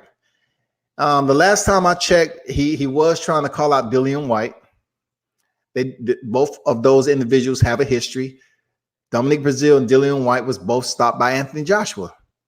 And from my understanding, both in the same round, the lucky number 7. You know what I'm saying? So he's not retired, but he did take a pretty extensive hiatus from being knocked out in the Barclays. We didn't see him for quite some time. He did post a pic. He did, come back to the surface, and he was playing with his kids. But that fight right there, leading up, it was very personal. Boxing King say Anthony Joshua also seems to fight to the level of competition in some fights. We might see a different Anthony Joshua if we get the Wilder fight. There's a lot of bad blood between both fighters. You know what? I don't support the fighters I do, hoping they won't go in there and get the best of their opponent. No live, have you ever heard me say, you know what? I hope so-and-so has elbow problems. I hope he has knuckle problems. Whatever the case may be. I don't do that. I know we can't pull it up, but when I was on the live, when on the fight thread, when Deontay Wilder fought Luis Ortiz, and when he was hurt, and there was a lot of people saying, see, we told you he wasn't the best. We told you. I said, listen, this is the heavyweight division. Give it time. Be patient. I know you are appeased right now because all you was thinking is negative actions, saying that he doesn't have any skills. He's fundamentally depleted. He's not that fighter. But then as that moment ticked down for Ortiz, people was like, come on, Ortiz. The same people that say they were supporting Wilder. And then when the bell rang, they was like, oh my God, damn, Deontay Wilder, his chin is pretty good too. They was disappointed. And then to turn on the 8th round, those same people were going for Ortiz to continue to put the pressure on to stop Deontay Wilder. And it didn't happen. For me to say that Anthony Joshua fights to the level of his competition, what happened to Andy Ruiz? Carlos Takam was a last-minute replacement, even though they say he was in fight camp. Carlos Takam went in there being outweighed by close to 20 pounds. We haven't seen the type of energy that Anthony Joshua gave old Klitschko. We haven't seen that type of energy where him going in there and just going all out and looking impressive. We haven't seen that. Give me the fight. Give me the fight where we seen it. It's plenty of people you can talk. We ain't talking about anything, talking about Charles Martin. We ain't talking about none of that. We talking about top tier names. It wasn't Joseph Parker. It wasn't Alexander Povetkin. Give me a name. That's all I want to know. Who is the fighter that Joshua consistently has shown that he's fighting to the level of his competition and he's a dominant freaking heavyweight? The Joshua that I've always seen, regardless of the results not going the way that people thought they would, is the one that was stopped by Andy Ruiz. That's the Joshua I've always seen. If he's stepping there with the right fighter that's willing to take risk and apply pressure and get Anthony Joshua to react like he was doing with Vladimir Klitschko, feints, land punches and bunches, and you would get Anthony Joshua to back up. You know, they was talking about how much punching power Anthony Joshua has. Well, the first person he went the distance with Joseph Parker, right? Who pretty much boxed Joshua, right? Where is the rest of it? Like, where is it? We can't say an old Alexander Povetkin. We can't say that. Who is it? Why is Anthony Joshua trying to fight Luis Ortiz? Because he feel like that's Deontay Wilder's leftovers or whatever? You know what I'm saying? Like, what's popping? You want to talk about facing your mandatories, Kubrat Pulev now? I mean, is Pulev going to give you that work? He's going to be a challenge for you? I don't think so. I don't think so. Dundada fam. D Hodges. If Wilder fight White, he's going to hurt him. He said it because he cheated his family by cheating Love Wilder. And, you know, that's where it comes into a more personal, I wouldn't say vendetta, but of course we all know, like I said many times before, when Dillian White was knocked out by Anthony Joshua and Eddie Hearns had him going around here being a puppet, he should have been advocating the campaign for a rematch with Anthony Joshua. But no, he was over there saying, let's go, Deontay, let's go. Me and you, let's go. Wasn't nobody buying that. And then the next day, what happened? He's in the UK media in an interview, abusing the vocabulary and saying Deontay's a coward. That's all Dillian White goes back to. Deontay's a coward. No, stop calling everybody a coward, dog. Like, you're abusing that word to the point that it doesn't have any relevance to the severity for which is usually cutting people deep. When somebody calls you a coward, especially in combat sports, it means something. But when Dillian White says it, it's just like using and done now. We don't heard him call so many fighters a coward. Just like we hear Tyson Fury say bum, cunt, all that. We don't look at it as anything serious because he calls every fighter he steps in there with a bum. You know what I'm saying? That's what he does. And when it comes to Dillian White, won that fight with Deontay Wilder, is stupid in many ways that he would say, you know what? If it's me, I'm going to close the distance because I believe I can knock him out. I believe I can catch him on the chin. I can. I believe that. And if he knocks me out, then so be it. Who wants to see that? Like, if you have been stalled out on the outside for so long, right? And you get the opportunity to face Deontay Wilder, and you're saying your only method for destruction is an all-out assault on the heaviest hitter in the division, and you saying your purpose is to close in once the bell ring and go all or nothing. So if Deontay Wilder knocks out Dillian White in the first round, what is the narrative going to be? Well, Anthony Joshua has already knocked him out before. You know what I'm saying? We just seen Dillian White on the canvas recently. So he's been knocked down before. Deontay Wilder isn't going to get any credit for Dillian White. Dillian is just not that quality of opponent. And he popped dirty. And there was a glove issue. Like, if you're trying to cheat with and do all that, like you Antonio Margarita, changing out the inspected gloves, then you ain't a true competitor. You're trying to cut corners. And, you know, the good thing about it, you got caught. Period. I know you want to fight with Deontay Wilder. And I hope Deontay fights Dillian White. Seriously. I hope Deontay Wilder fights Dillian White. That's a knockout I want to see. Seriously. That's a knockout I want to see.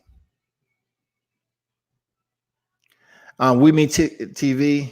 Salute. Thanks for dropping in. Fury last 3 were bums. his last 4, Fury last 3 will include Deontay Wilder. Okay, so you have to exclude Deontay Wilder and say his last 4 was subpar opposition. Subpar opposition. From Safari to Pianetta to Schwartz to Wallen.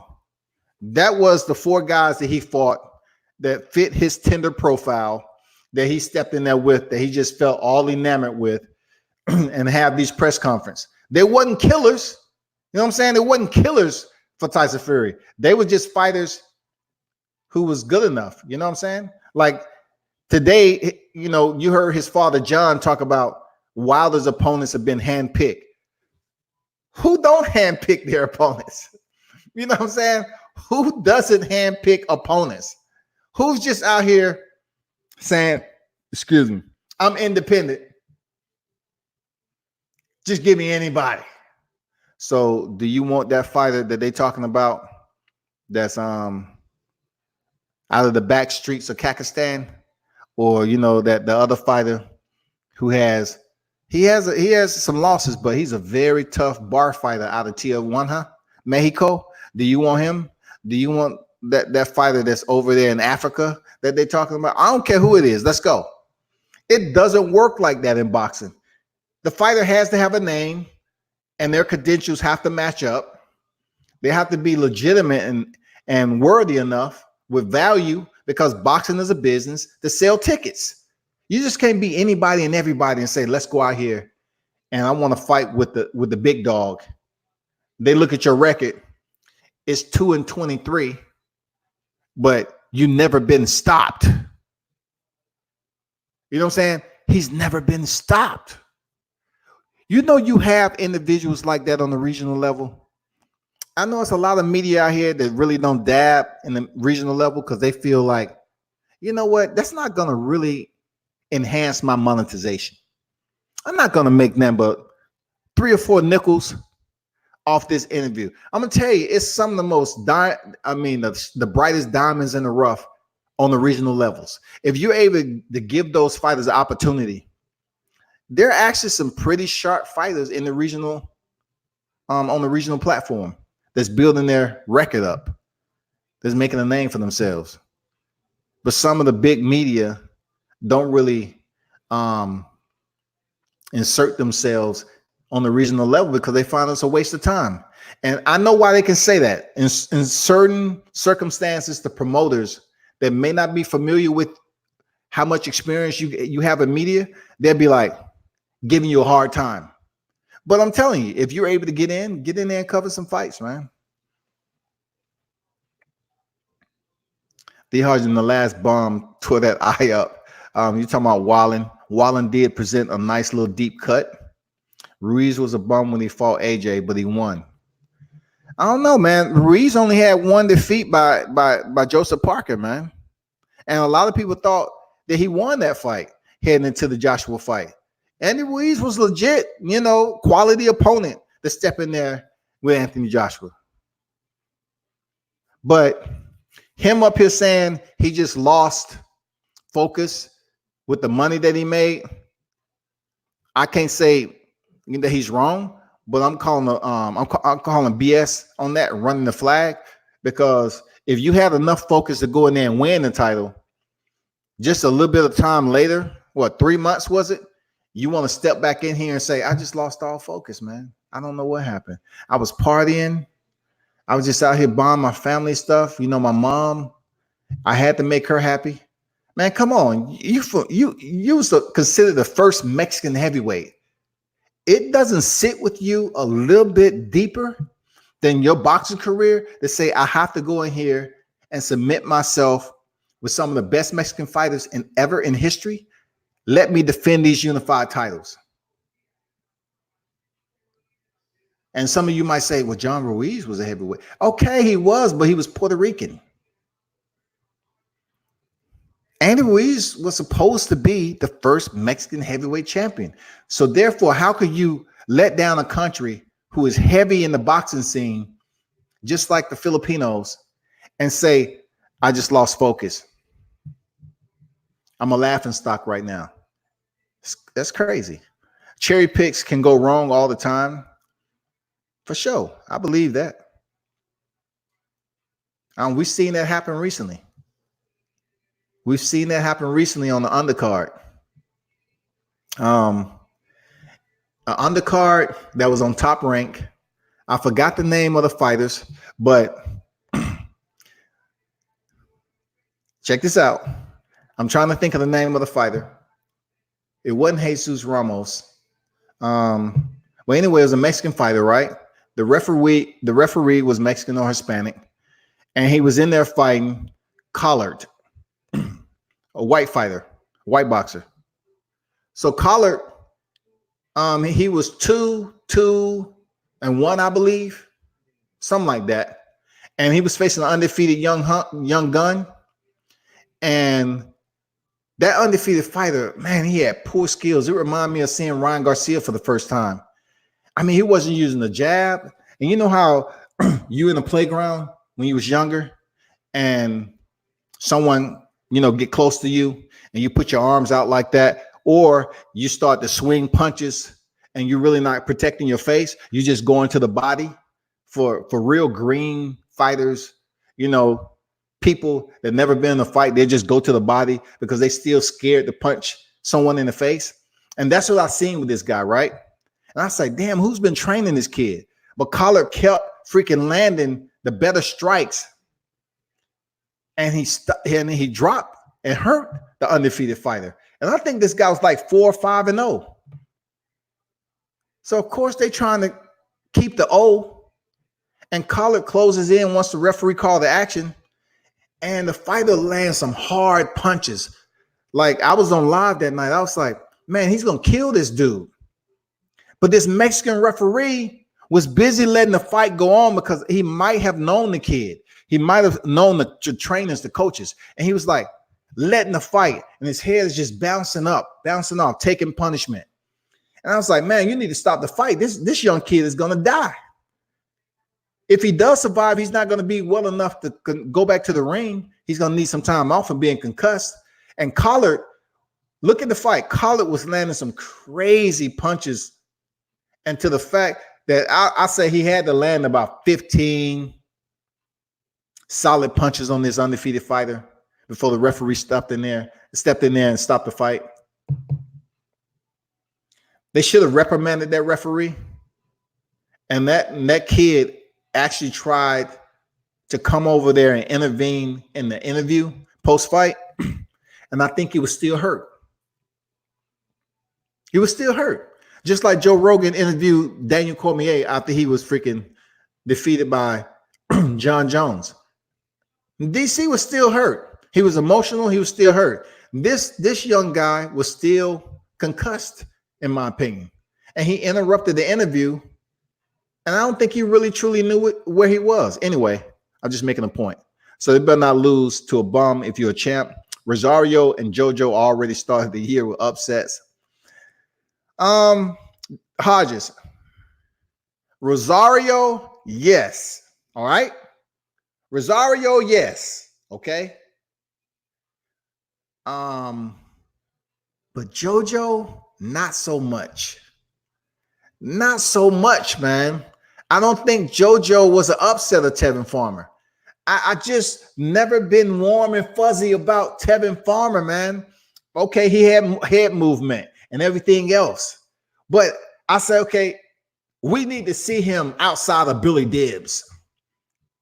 We need to see him in there with somebody like Jojo Diaz, who we know going to bring the pain. When him and Jojo Diaz met up at that presser, and JoJo had the green hair, he pulled up on freaking Tevin Farmer like Daniel Jacobs did Jamal Charlo. I say, you know what? This is a fight I want to see because I think Jojo Diaz can beat Tevin Farmer. And whatever was going on in that fight, Tevin Farmer blinking his eyes, not really, taking control of the fight. I mean, we seen the fight with Jojo Diaz and Gary Russell. And we seen that JoJo can give a good account of himself, right? I knew he could beat Tevin Farmer. I don't think it was an upset. I just think it happens the way it's supposed to happen. You know, Tevin Farmer got exposed. Now, with J-Rock, Jesus, look at here. Look at here, yo. Hey, look at here. Rosario. He fought a J-Rock. I don't know what was going on. We're talking about what, the second and third round, J-Rock mouth was open. Something else was going on internally with J-Rock, man. No. You cannot tell me that was the same J-Rock that faced faced Jared Hurd. Come on, man. You cannot tell me that was the same fighter. J-Rock took some punches in that fight from Swift Hurd. And he goes in there against Rosario and he looks discombobulated. He looked like his equilibrium was all off. His mouth was open like he had a broke jaw. Like, I couldn't understand what was going on with J-Rock, man. Like, you fought so hard to convince the public not to discount fighters who take one loss. That was Julian Williams' words. That was his freaking, you know, he felt emotional at the time. He felt strong enough to say, I have to stand up for myself because so many people discounted what I was as a fighter when I was knocked out. And I want to let you know that doesn't mean a fighter's career is over, right? And then he goes in there and gets stopped by Rosario, Jason Rosario, in the worst way.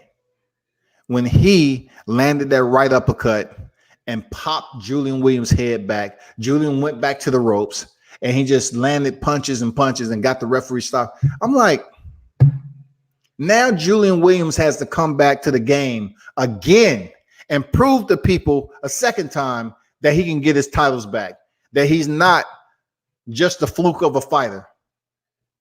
You know what I'm saying? You got to prove to people, since you didn't defend your titles, you got to come back and say, hey, once again, don't sit up here and criticize the Philly fighter for not being as good as I believe I am, and give me some credit. Buster Douglas. I consider Andy Ruiz worse than Buster Douglas. Seriously. I consider Andy Ruiz worse than Buster Douglas when it comes to the heavyweight division. I do. He would have been ahead on Canelo. Ohio Run Boxing said Clay Collard has beat over 6 undefeated fighters, and he just beat an Ohio prospect, Quashawn Toller from Cincinnati, Cincinnati, Ohio, who was 9-0 with 7 KOs. See, there you go, man. Hey, there you go. You know, once again, I don't sit up here and try to pretend like I know certain fighters, but watching and assessing the fight with Collard, man, he looks solid in there, right? And I looked at his record. I said, okay, I'll pay no attention. I got to see how the guy fights. Because it's some dudes out here with some messed up records. Because they fought some tough opposition. And I'm about to tell you something it's going to piss a lot of people off that's on the regional level. But you know it's fact, and don't try to pretend that it isn't. But what Ohio Run Boxing just mentioned is something that I just said about attending regional fights. You're able to see Clay Collard go in there and test his skill set, absent of having a solid, undefeated, unblemished record or winning record, to say that he went in there and beat a prospect that was 9-0 with 7 KOs. I'm about to get back to that too. Damn good point, man. That's the uniqueness about going to regional fights. You see matchups like that. You see people like Clay Collard. Ohio Run Boxing said the prospect who lost to Clay Collard, Al Heyman gave the kid $100K to drop out of school. Wow. Dang. The kid got $100K. Now we know it's a lot of freaking boxers out here absent of a high school diploma. Look, I never would sit up here and say I'm the one that would tell you that a high school diploma is more important than 100K. Listen, it's a lot of schools, it's a lot of kids this day and time are homeschooled. Let's be honest. Am I telling you, okay, to make sure you get an education? Absolutely. All right. Who am I to advocate against education? But I'm saying when it comes to the sport of boxing, training, putting in sparring, taking punishment, going over here, sacrificing hours in the gym, and then someone say, okay, I give you 100K to drop out of school. You got talent, son. You can always go back and get an education. You can do alternative school. You can go online. Boxers are going to do that. There's plenty of fighters out here that are very solid contenders in the sport without a high school education. And you know what? You can't call them dummies. You cannot call them dummies. It was plenty of fighters back in the day that couldn't read, but they could fight. That's why I like boxing. It has an open door, a turnstile that allows people to come in without prerequisites. I like it. But damn good point there, Ohio Run Boxing, for sure. D. Hodges say he got happy. He should have at least fought Charlo and lost it. Was better. Cherry pick gone wrong. I'm thinking if you're talking about fighting Charlo in his division, if he would have fought Charlo, the one he lost to was a bigger brother, though. J-Rock lost to Jamal, but him stepping in there with a unified title, to face Male, then of course people would have seen that fight. But somehow, some way, man, other things are going on that we just can't get the fights we want like that. Like J-Rock fighting Jermell Charlo. Come on, man. Who wouldn't go see that? Absolutely would have wanted to see that. But at the time, Jermell Charlo had other business. He had Tony Harrison. You know what I'm saying? He had Tony Harrison. He had to make that happen. So a paycheck had to be made.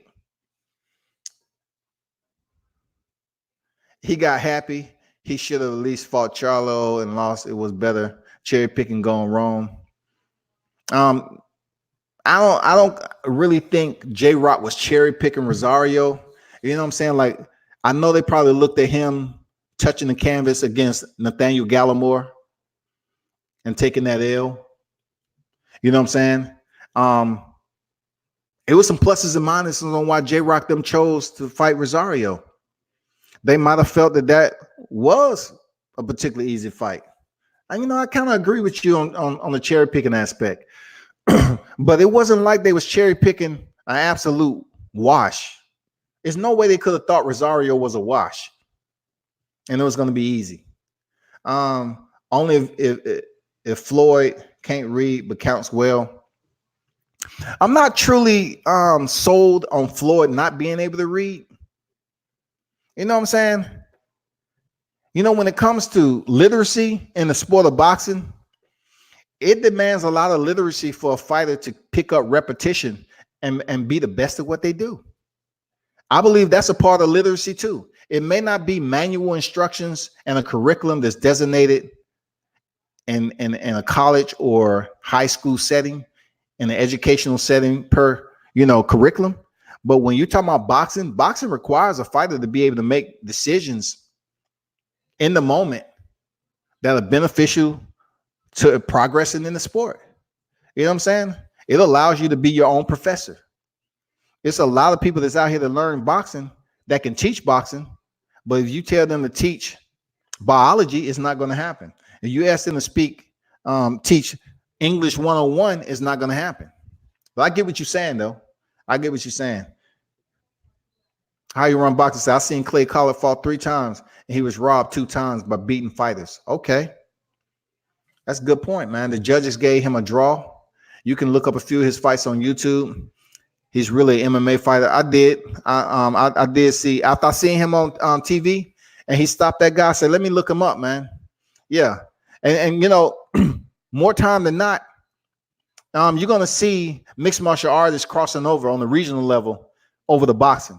We do have individuals on the on the professional level at the high tier that crosses over all the time. I know a lot of talk of smoke has been made about Carissa Shields going over, but we've had the James Tonys that cross over. You know, we've had the Holly Holmes that, you know, that was an 18-time world champion crossover into mixed martial arts. We've seen it. We've seen Amanda Serrano's 7th division champion crossover to mixed martial arts back and forth. We've seen Heather Hardy do the same thing. So it's fighters out here that cross over to mixed martial arts. But are they good? You know what I'm saying? Are they good enough to really pique the interest for people to turn in and say, damn, that's a dual sport threat? Amanda Serrano looked terrible. Heather Hardy, she's not. She's a tough individual, no doubt about it. But no. So some of these mixed martial artists,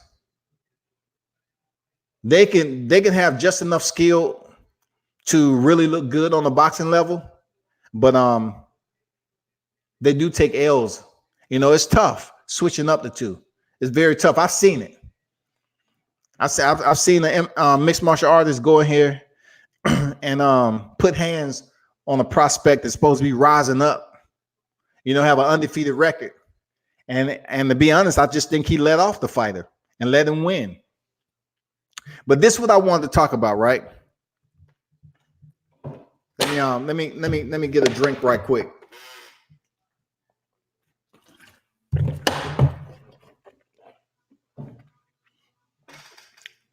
This is a true fact about regional fighters. It's real. I can talk because I've been there, I've seen it. Talking about records like Clay Collard getting robbed. This is a fact on the regional level that fighters like him, when they are so-called the opponent, they are the opponent to walk into the ring and take the loss.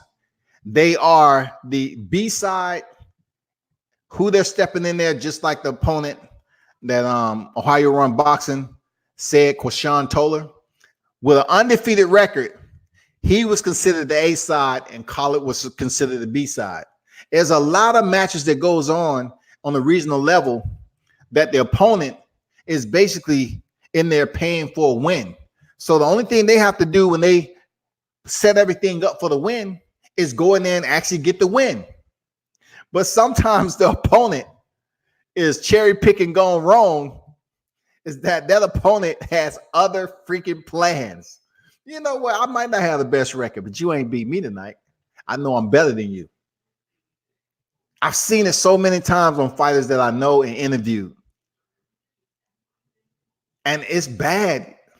It's some fighters on the regional level, right, that are absolutely very selective on their opponents. And when they beat opponent they supposed to wash, they cheer as if they just defeated a freaking 3-time gold medalist, and that fight was freaking 15-0. And I'm thinking to myself, somebody told me this recently, right? That made all the sense in the world. They say some of these fighters on the regional level are fighting to make their neighborhood happy. They're fighting to make their family happy. They're regional. All they have is regional contention. Their primary focus and love for the sport is all wrapped into a regional perimeter. They're not really fighting for the bigger picture. They just want to build up their record for regional. I mean, people might get upset about the narrative, but it's true. It's true. They know it's true. People just don't sit up here with open arms and say, I'll fight anybody when you're only 2-0. You have opponents that are subpar, they're soft touches, and that opponent, which is the A side, they pay to go in there and get a win. It don't always work out like that. It doesn't always work out like that. Some fighters, just like I just mentioned, they're fighting to make their city happy, their family happy. And when it's time for them to step up and fight a tough competition, most of the fights that you'll see on their record, maybe the first 10 is non-winning records. But I'm going to tell you something if you didn't already know. I'm gonna tell you something because I want you to pass the word, about World Combat Sports. I want you to check something out right quick. Those of you that's tuned in, check out Muhammad Ali's record. I want you to go in the basement, check into Muhammad Ali Box Rec, go to the basement, and tell me what's different about his record. I want somebody to post what's different about Muhammad Ali's record. Go to the basement of his record and go up a little bit. Take a little stroll and then go all the way up to the top. I'm not talking about the Olympians that he faced, the losses that he faced. The real ones that I know that's tuned in to this channel, the real ones will put the information that I know they're going to put. For real. I know you are. I got faith in you. The ones that's on here now, I know you understand what I'm talking about. Take a look at Muhammad Ali's record. Go to the basement and then go up and take the steps. D Hodges say Shields better stay in her boxing. Facts, man. Woo! Talking about Carissa Shields, man. Salute to the champ, man. 3 division champ. Salute. One day, like right now, I'm like 0-15 with Carissa Shields trying to get an interview. That don't mean I dislike her. I mean, she is who she is, man. I'm a grown man, Man, I've met worse people with different attitudes. That's why I don't get all bent out of shape when fighters don't want to show love to the old media. You might know what you're talking about. They just don't want to give you no love. It's all good, man. Boxing is a full-time sport. But I'll get back to that there, Hodges. She get KO'd a submission if Floyd fought McGregor in the UFC, he'll get hurt. Facts. But as long as you got hands, you can take a boxing match. Facts. Don't have no disagreements here. But back to what you were saying about, people crossing over. And make sure y'all give me that info from Muhammad Ali record and tell me what I'm talking about. Based off the narrative I was just talking about for the regional level and telling you to take a peek at Muhammad Ali record from the basement up. Tell me what you see. Come on, man. I know y'all can figure it out. Real talk. Back to Carissa Shields and whoever else who has seen. I'm not gonna get on her brother. I posted, him pleading to the assault. And look, black fighters can't get mad at black media that is reporting on something that's public record. You can't get mad and say like, oh, you're trying to sit up here and cast a bad image. Ain't nobody doing anything that wasn't already dead when it actually happened. You know what I'm saying? Man, y'all need to fall back with that nonsense. I get tired of black fighters trying to sit up here and hold black media accountable on a different level than they would media that has all these followers. You know what I'm saying? They want to sit up here and say, oh, you was in the military. Military don't have nothing to do with media. We have the freedom of speech, the First Amendment, but of course that really isn't applicable to the military. But out here in the civilian pop, freedom of press and everything else that goes along with it, it's not that serious. It's not like we're making it up. I remember when the story initially dropped and they had footage of that individual leaving the scene and a lot of speculation. But now he's pleading to the same thing that I was reporting and others reporting. That don't have anything to do with, well, guess what? We don't like Carissa Shields. That's not the case. We're reporting on what happened. I never said that Carissa Shields has anything to do with it. I just say who it is. And, it was messed up to punch an older trainer like that, older man, period.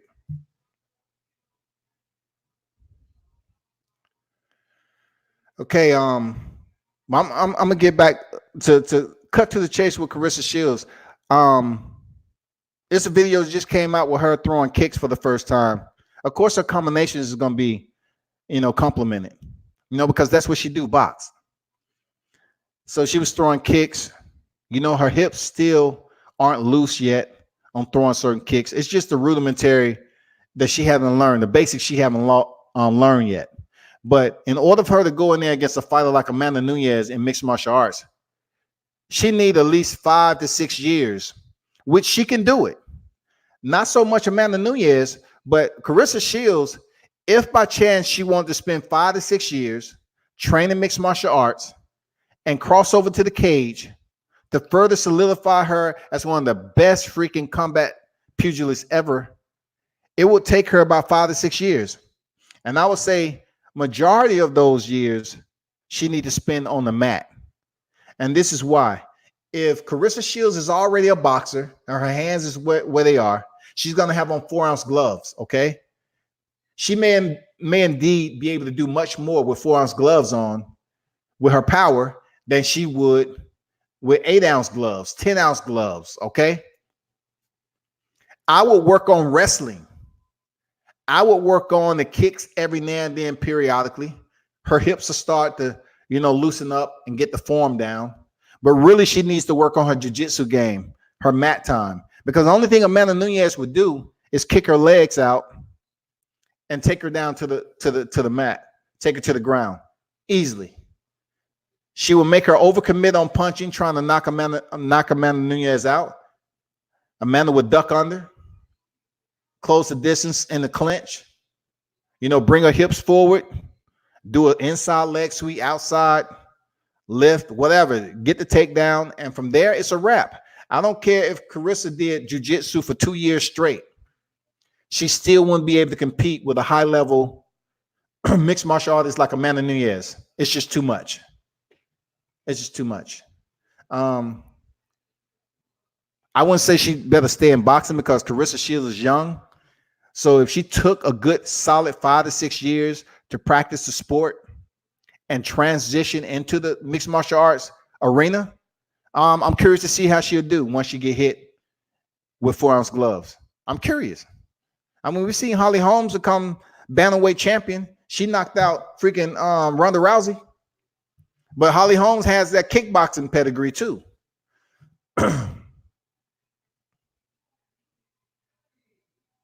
Okay, Hodges said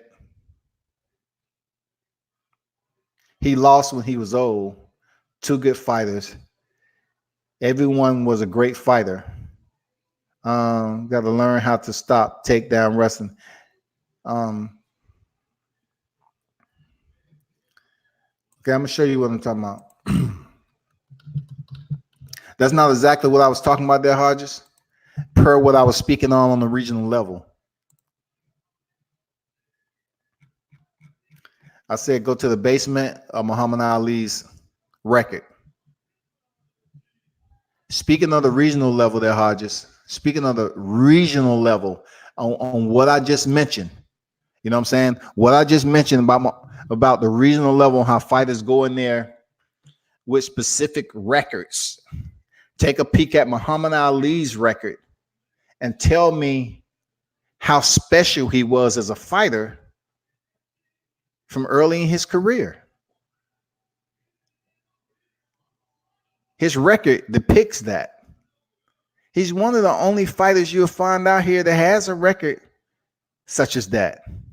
It's one distinct detail that I was speaking about earlier on the regional level that doesn't relate to Muhammad Ali. It doesn't relate to him. That's what kind of, was kind of special about him. Besides his career as a whole, his activism, what he stood for and everything else. But when it comes to boxing, early on in his career, he gets this particular detail gets overlooked. And it's very important that you see, what I'm talking about. He got to learn how to stop taking takedowns and wrestle. I agree. You know what I'm saying? She don't have too much KO power. She just outboxes. If she learned how to use her power, she'd be dangerous. Layla Ali said the same thing.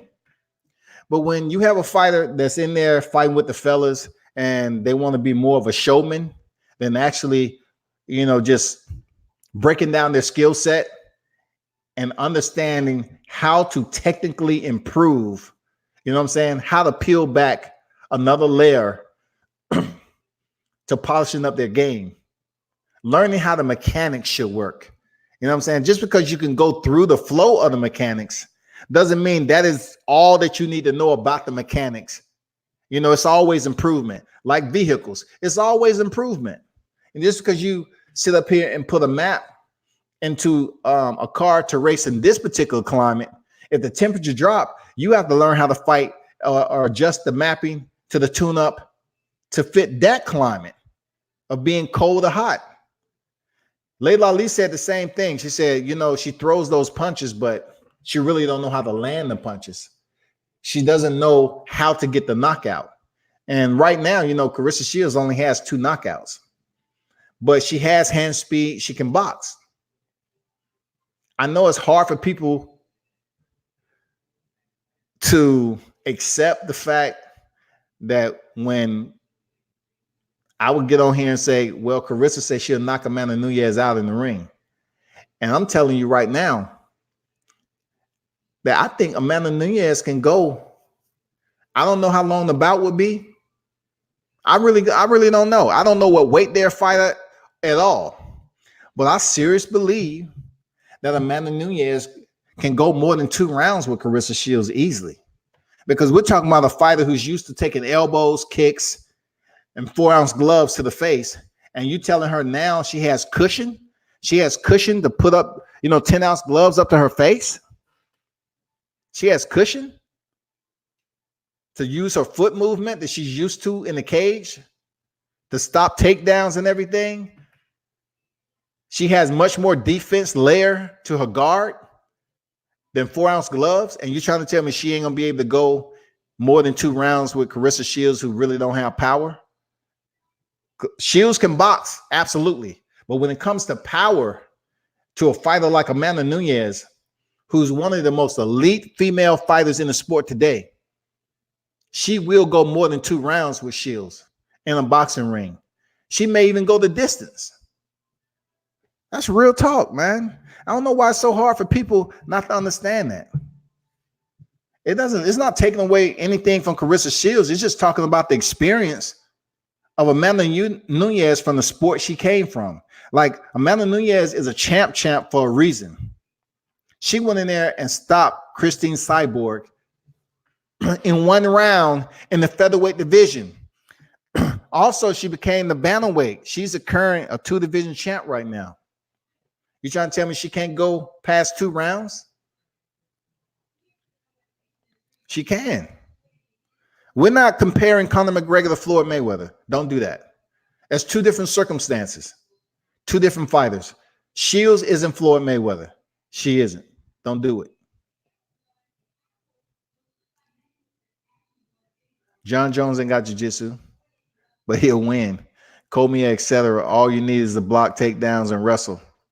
Well, John Jones has some pretty extensive. He actually compete in grappling competitions, but John Jones kind of basically leave that close in the toolbox, and he rather just work on the dynamics of his stand-up striking. You know what I'm saying? He wants to be the artiste, the painter. He wants to paint you a picture on his feet, because sometimes when you take a fight to the ground, a lot of fans who are viewing the fight, they don't really understand what's going on. Like, if a fighter stays in the top position too long without delivering any damage, the fans will get restless and start booing.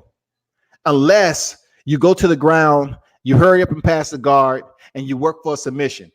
And with a skilled technician, like you said, Hodges, if they know how good takedown defense, or they pretty decent on the ground themselves, or they can work off their back, it's going to be much difficult for that person that's on top to earn a dominant position and work for a sub. It's going to be difficult. So the fight may be drawn out and boring to some people. So they're like, hey, I'm not feeling this. Referee, stand them up. You know, then you get all the boos and everything. Stand up. Nunes goes 3-minute rounds in cardio. Well, in mixed martial arts, what we can attest to is that the rounds are 5 minutes. All right. You have to stay in the heat of the battle 5 freaking minutes. If it's 3 rounds or 5 rounds. All right. So if you take 2 times 10, that's 20 minutes, right? If you go full 10 rounds on the female side of the house, it's 10 rounds. 2 and 10 is 20. You have 20 minutes in the heat. If you take that same and you say 5 times 3 is 15, it's less rounds, but you have to stay in the fight much longer. Championship fights are 5 rounds. So you say 5 and 5, that's 25 total minutes that you have to stay in the fight with a pause in between. 5 minutes is a lot of time to go ahead and defend yourself and try to find out what the hell I got to do next. That's a lot of freaking time, man. That's not, if you look at the 2 minutes that's in the females bouts, once they actually really start to get in the flow, the bell ring. It just over and over and over. It's just like in the military at one point in time where the Marines, the males have to run 3 miles and the females only had to run 1.5 miles. So if you was really a hard charging Marine, you would try to beat that any female that was running the PFT with you. You would try to beat them to the 1.5 mile point first, because that's all they have to do. They have to run 1.5 miles, and the females used to say, "Oh, I'm good. I'm glad I don't have to run that extra 1.5 miles." And then, thank God, the commandant changed it. They changed it. They say, "No, females have to run 3 miles just like the fellas. Get used to it." But I was in that time period where the female Marines was able to stop at the 1.5 mile point while we was running another 1.5 miles to conclude a 3 mile run. But back to what I was saying, D. Hodges, mixed martial arts is 5 minute rounds, period. It's 3 rounds in a non-championship bout or outside of a main event. And then you have 5 rounds, which is 5 minutes each, period, across the board. If it's three rounds, 5 minutes per round. And if it's 5 rounds, 5 minutes per round. Even though you might have lesser rounds, you are forced to make decisions to stay in the fight for 5 freaking minutes on your feet in mixed martial arts. So that's why I'm saying Amanda Nunes going into the boxing ring for 2 freaking minutes, her intellect is going to allow her to say, I know what I'm supposed to do in this particular situation. That's not a problem with me. I'm good. No problem. You want me to go 2-minute rounds with boxing gloves on and I'm used to 5 minutes? Absolutely. I'm cool with that. And also we seen shields dropped by Hannah Gabriel. It can be done. Don't come up here getting mad, getting an attitude because I'm telling you what my assessment, what my opinion is.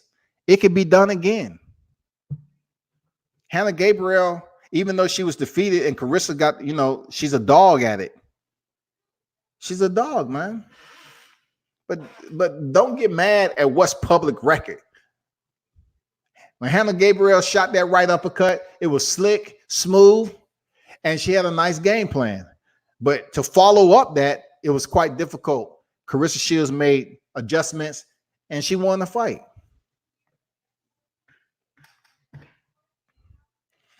So D. Hodges says, so she went and then out cardio her. The only thing I can say that will benefit Carissa Shields is her boxing in the ring. Is that, in my opinion, I believe Amanda Nunes has more punching power than Carissa Shields. Now, with that said, her putting on larger gloves and being able to withstand the early rounds with Carissa Shields, she might have some, she might have some benefit in the mid to later rounds from being able to go 5-minute rounds in mixed martial arts.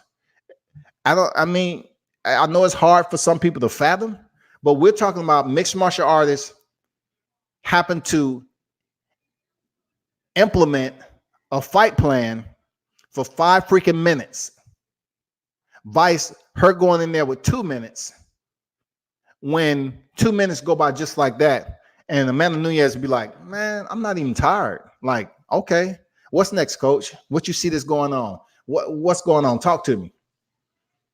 You know, of course, you know, if you take MMA against a boxer like Shields, Shields is going to come out fast in a hurry and try to get the knockout, but she doesn't present that knockout power just yet.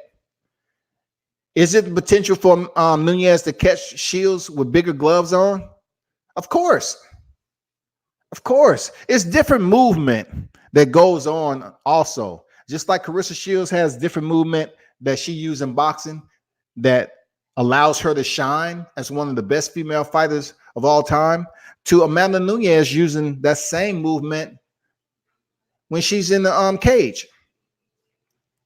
They have different angles they're going to cut. You know what I'm saying? Period. They have different foot movement. Who has to move the most?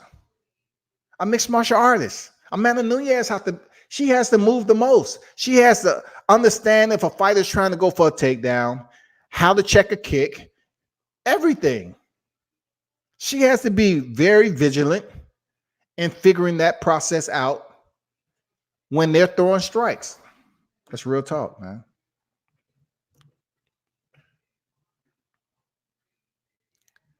Correct. That is absolutely correct, man. They spar with gloves, but you know, sparring with gloves, as we know, you have to protect the hand. There's no way that mixed martial artists can spar with 4-ounce gloves. I'm just talking about the fight. But you're absolutely right, bro. Like the mixed martial artists, kickboxing, everybody, they spar with the bigger gloves so they won't break their freaking hands. You know what I'm saying? Even a bare knuckle fighter has to spar with gloves. Else they gonna come in there like, oh God, I know it's bare knuckles, but just put one layer of gauze around that. It's against the rules. You can't have any wraps an inch within the knuckle properties. It's against the rules. Well, my knuckles are so jacked up. Can you give me some cortisone? You know what I'm saying? Can I get some anesthesia? Something. Any type of numbing cream. You have to go in there with protect your hands to work on your craft in sparring. So you have to have some big enough gloves so you won't sit up here and break your knuckles. Any of that. I mean, people need to understand that. Just like Hardy just mentioned, mixed martial arts, kickboxers, Muay Thai, they do spar with boxing gloves. They spar with ounce gloves just like everybody else. That's real. They don't spar with 4-ounce gloves and just be up there hitting the bag and everything and messing up their hands. Now, I will tell you this, having visited some dojos, some schools overseas, there are some techniques that I've seen where certain martial artists use technique to deaden the nerves in their shins and their knuckles and elbows. And it requires no freaking padding. They are deadening the nerves to these particular areas, bone to object, whether it's rocks, whether it's rice, whether it's any type of object to object, they deaden the nerves. So when they kick that person or hit that person, it's no feeling. The only thing that may give is the bone. Like in bare knuckle, you see guys that may throw a power punch. You might see somebody throw a right hand. And if you get somebody skilled, they might duck their head and take the punch on top of the head because that doesn't affect them that much than taking it on the chin. And what it does, you get bone to bone, and it may cause that person to break their knuckles, fracture their wrist, or whatever the case may be. But it's a science to bare knuckle fighting with no protection. It's a science to mixed martial arts with 4-ounce gloves. And it's definitely a science to boxing. But, you know, you tell people all the time, the boxing gloves is only There, because the amount of rounds that these fighters are fighting, the object of the targeted area is the body and the head above the belt. And you have to have gloves big enough to protect the fighter's hands. That's why they wear the gloves the way they do. That's real talk. That's a good point there, Hodges. That's a good point. But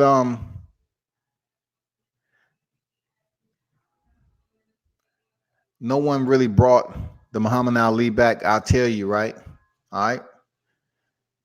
If you look at Muhammad Ali's record, his first fight was against Tony Hunsaker back in 1960, October. I just looked it up, and I was going to screen share it or whatever. Let me see it right quick. I'm going to screen share this so I can show you what I'm talking about. If you look right here, if you look right there, what does that say? What does that say? 17-9, right? 5-1, right? 9-5, 2, 4-4, 35-11, 43-2. You get the picture. 15-11. Keep on going up, right? 44-27, 10-2, 12-6, 22. Look at this right here, Archie Moore. We all know he had been in the game for quite some time, fighting 185-22-10, right? But still, that's a winning record. So you go all the way up, 34-11, 33-11, 67-5, all the way up to the top. What do you see significantly different of Muhammad Ali's record is that from day one, when he stepped into the professional ranks, he fought someone with a winning record. You don't see that in the regional ranks. Tell me I'm wrong. You don't see that often in the regional ranks unless you really have a special fighter. Even with the superstars that you see today, you don't see them with a record like this. You don't see that first fight being a 17-9 opponent. Forget the Olympics.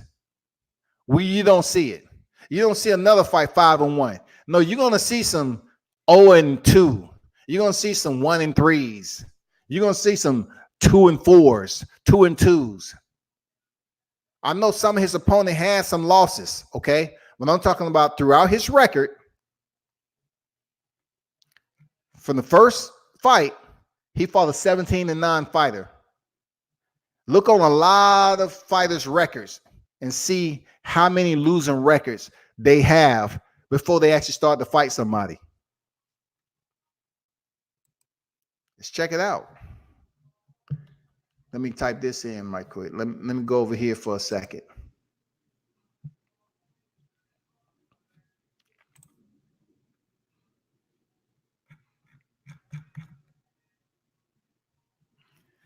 See, this is Errol Spence's record.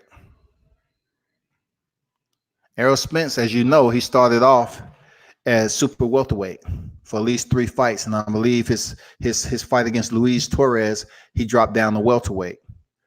Well, he started off with 3-3, 5-2, and then he had an 0-1 fighter. You see a lot of this on the regional level where you might pick and choose selected fighters, and then you might go to one that just doesn't add up. These fighters right here, this fighter right here, Nathan Butcher, if you look at the bout itself, it's going to be super welter. You know what I'm saying? This is super welter, 4 rounds. Right before he dropped down to welterweight. You keep on going up, 16-4, 11-4-4, 5-3, 15-0, 17-11, 12-6. Spence, you know, an Olympian. If you look at his record, he only had that one fight. That's why a lot of people respect, you know, Muhammad Ali, respect fighters who came in the sport and don't have lopsided records. They don't have lopsided records, but in this regional game today, you'll find a lot of fighters with lopsided records. A lot. Let's go to Terrence Crawford.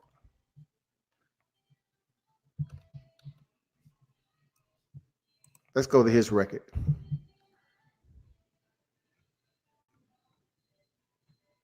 Because everybody has a different launch pad to their boxing career. 36-0.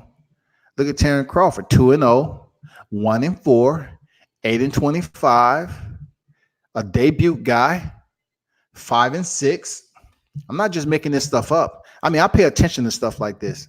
It doesn't deplete any how you put it. It doesn't deplete any value that you might have for the fighter or promise or superstar status. It doesn't. But this goes on a lot in the regional level. 5-6, 9-10, 3-4. So we're like 1, 2, 3, 4, 5, 6, 7, 8 fights in the Terence Crawford. 9-14, 10, 1-3, 11, 23, and 14, 45. 6-10.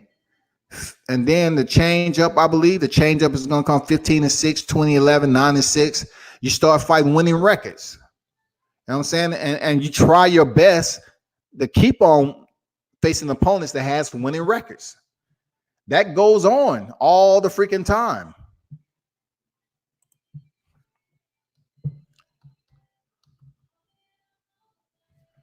Let's look at Reggie Strickland. Let's look at Reggie Strickland's record. Reggie Strickland record is 66, 276, and 17. I know it's a lot of backstory to this guy, but man, he has a crazy amount of fights, man. His last fight was October 2005. And this is what I was talking about, how you have fighters that'll fight fighters like this with this type of record. He has a lot of fighters that fought when he had losses the way he did. He started losing early on. His first 3 fights was losses. You know what I'm saying? First 3 fights was losses. But it's a lot of fighters that you will see on here that fought Reggie Strickland. That people in boxing know these guys. You know what I'm saying? You get my point. I just wanted to go through that right quick. I know people about to go to lunch right now. I appreciate y'all for tuning in as always. I just wanted to kind of make that point because it happens a lot on the regional level, but some of the fights are very, very exciting fights. Some of them. But to be honest, not every fighter can just start out the box fighting winning records, 1-0, 5-0, and keep it going. It's just not every fighter that has that will and determination, that has that skill. They're still developing as a fighter. So you just can't come in here and say, well, I'm going to turn professional and all the fighters I'm going to face is going to be either undefeated or have winning records. A winning record is basically when a fighter has more wins than losses, period. If you are 0-2, that's not a winning record. If you see a fighter that's 2-10, it's not a winning record. If there's a fighter that's 2-2, it's not a winning record. Understand that. But it's been a pleasure, people. Real talk. And y'all be sure to, to follow me on all social media platforms. You know what I'm saying?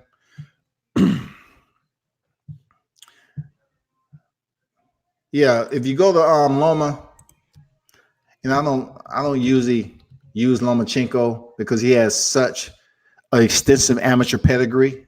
You know what I'm saying? So Lomachenko really doesn't reside in the same facet as a boxer who's just coming up through the amateurs and they say, okay, I'm not planning on going to the Olympics or whatever, but I want to turn professional. So Lomachenko being 14-1, he should be on the scene with a winning record. He should. I mean, correct me if I'm wrong there, Hodges. He should have a freaking winning record. The only reason I didn't use him because he's a double gold medalist. So of course he should jump on the scene and fight Jose Ramirez 25-3. Orlando Salido. He should have exactly what you see. Because with the extensive amateur pedigree and the way they was trying to raise him to come in here and win win 2 fights and pick up a championship in only 2 fights. They had a plan for Lomachenko. It didn't work out because they ran into Orlando Salido, right? So he went in there and was able to defeat Gary Russell Jr. for the vacant WBO World Featherweight title. And he was able to tie another dude, okay? But at the end of the day, when you have a touted fighter like Vasily Lomachenko with an extensive amateur pedigree, and they're fast tracking this dude, there's no way he's going to come into the professional ranks and fight non-winning records. Not even his first fight, because really he's in the Olympics fighting boys anyway on his second tour. So when he actually decided to say, I'm going to actually transition over to being a professional, he better come in here and fight somebody that has a winning record. Or else they wouldn't celebrate him the way he's been celebrated right now. And while we're here, Gary Russell Jr., okay. But we look at his resume. We look at the Nicholas Waters, it was 26-0. I'm not going to mention Rigondeaux because he was 17-0, but he moved up 2 weight classes. What is the braggadociousness about Lomachenko's record? Jorge Linares, because he was 44-3? Come on, man.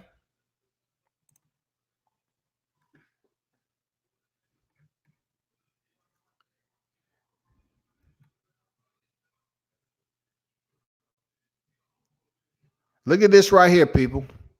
I'm telling you, man, it's when I was trying to tell people this when he was fighting. Look at this. TKO by Antonio DeMarco and Sergio Thompson. And then you go up here, Vasily Lomachenko, TKO. And then you stroll up a little bit more, Pablo Cesar Cano, TKO. You can't highlight a fighter for doing what he did with freaking Jorge Linares. If it's been done before, man, come on now. I mean, who has he fought? Jose Pedraza. He won a decision when Tank Davis knocked him out in 5 rounds. Anthony Crolla. Anthony Crolla never even wanted to be in there with Vasily Lomachenko. And then Luke Campbell, he was Olympian and went the distance, and he was dropped in the 11th round. Let me get off this. Enough shine for freaking Lomachenko. But as I was saying, people, it's been a pleasure. I've been on here for over 2 hours. Appreciate the input. Real talk. Thanks, D Hodges, Ohio Run Boxing, everybody else that freaking tuned in. Let me stroll up. The Boxing King, the Day We're Kings. All of you that was freaking tuned in to World Combat Sports, appreciate your input today, for sure.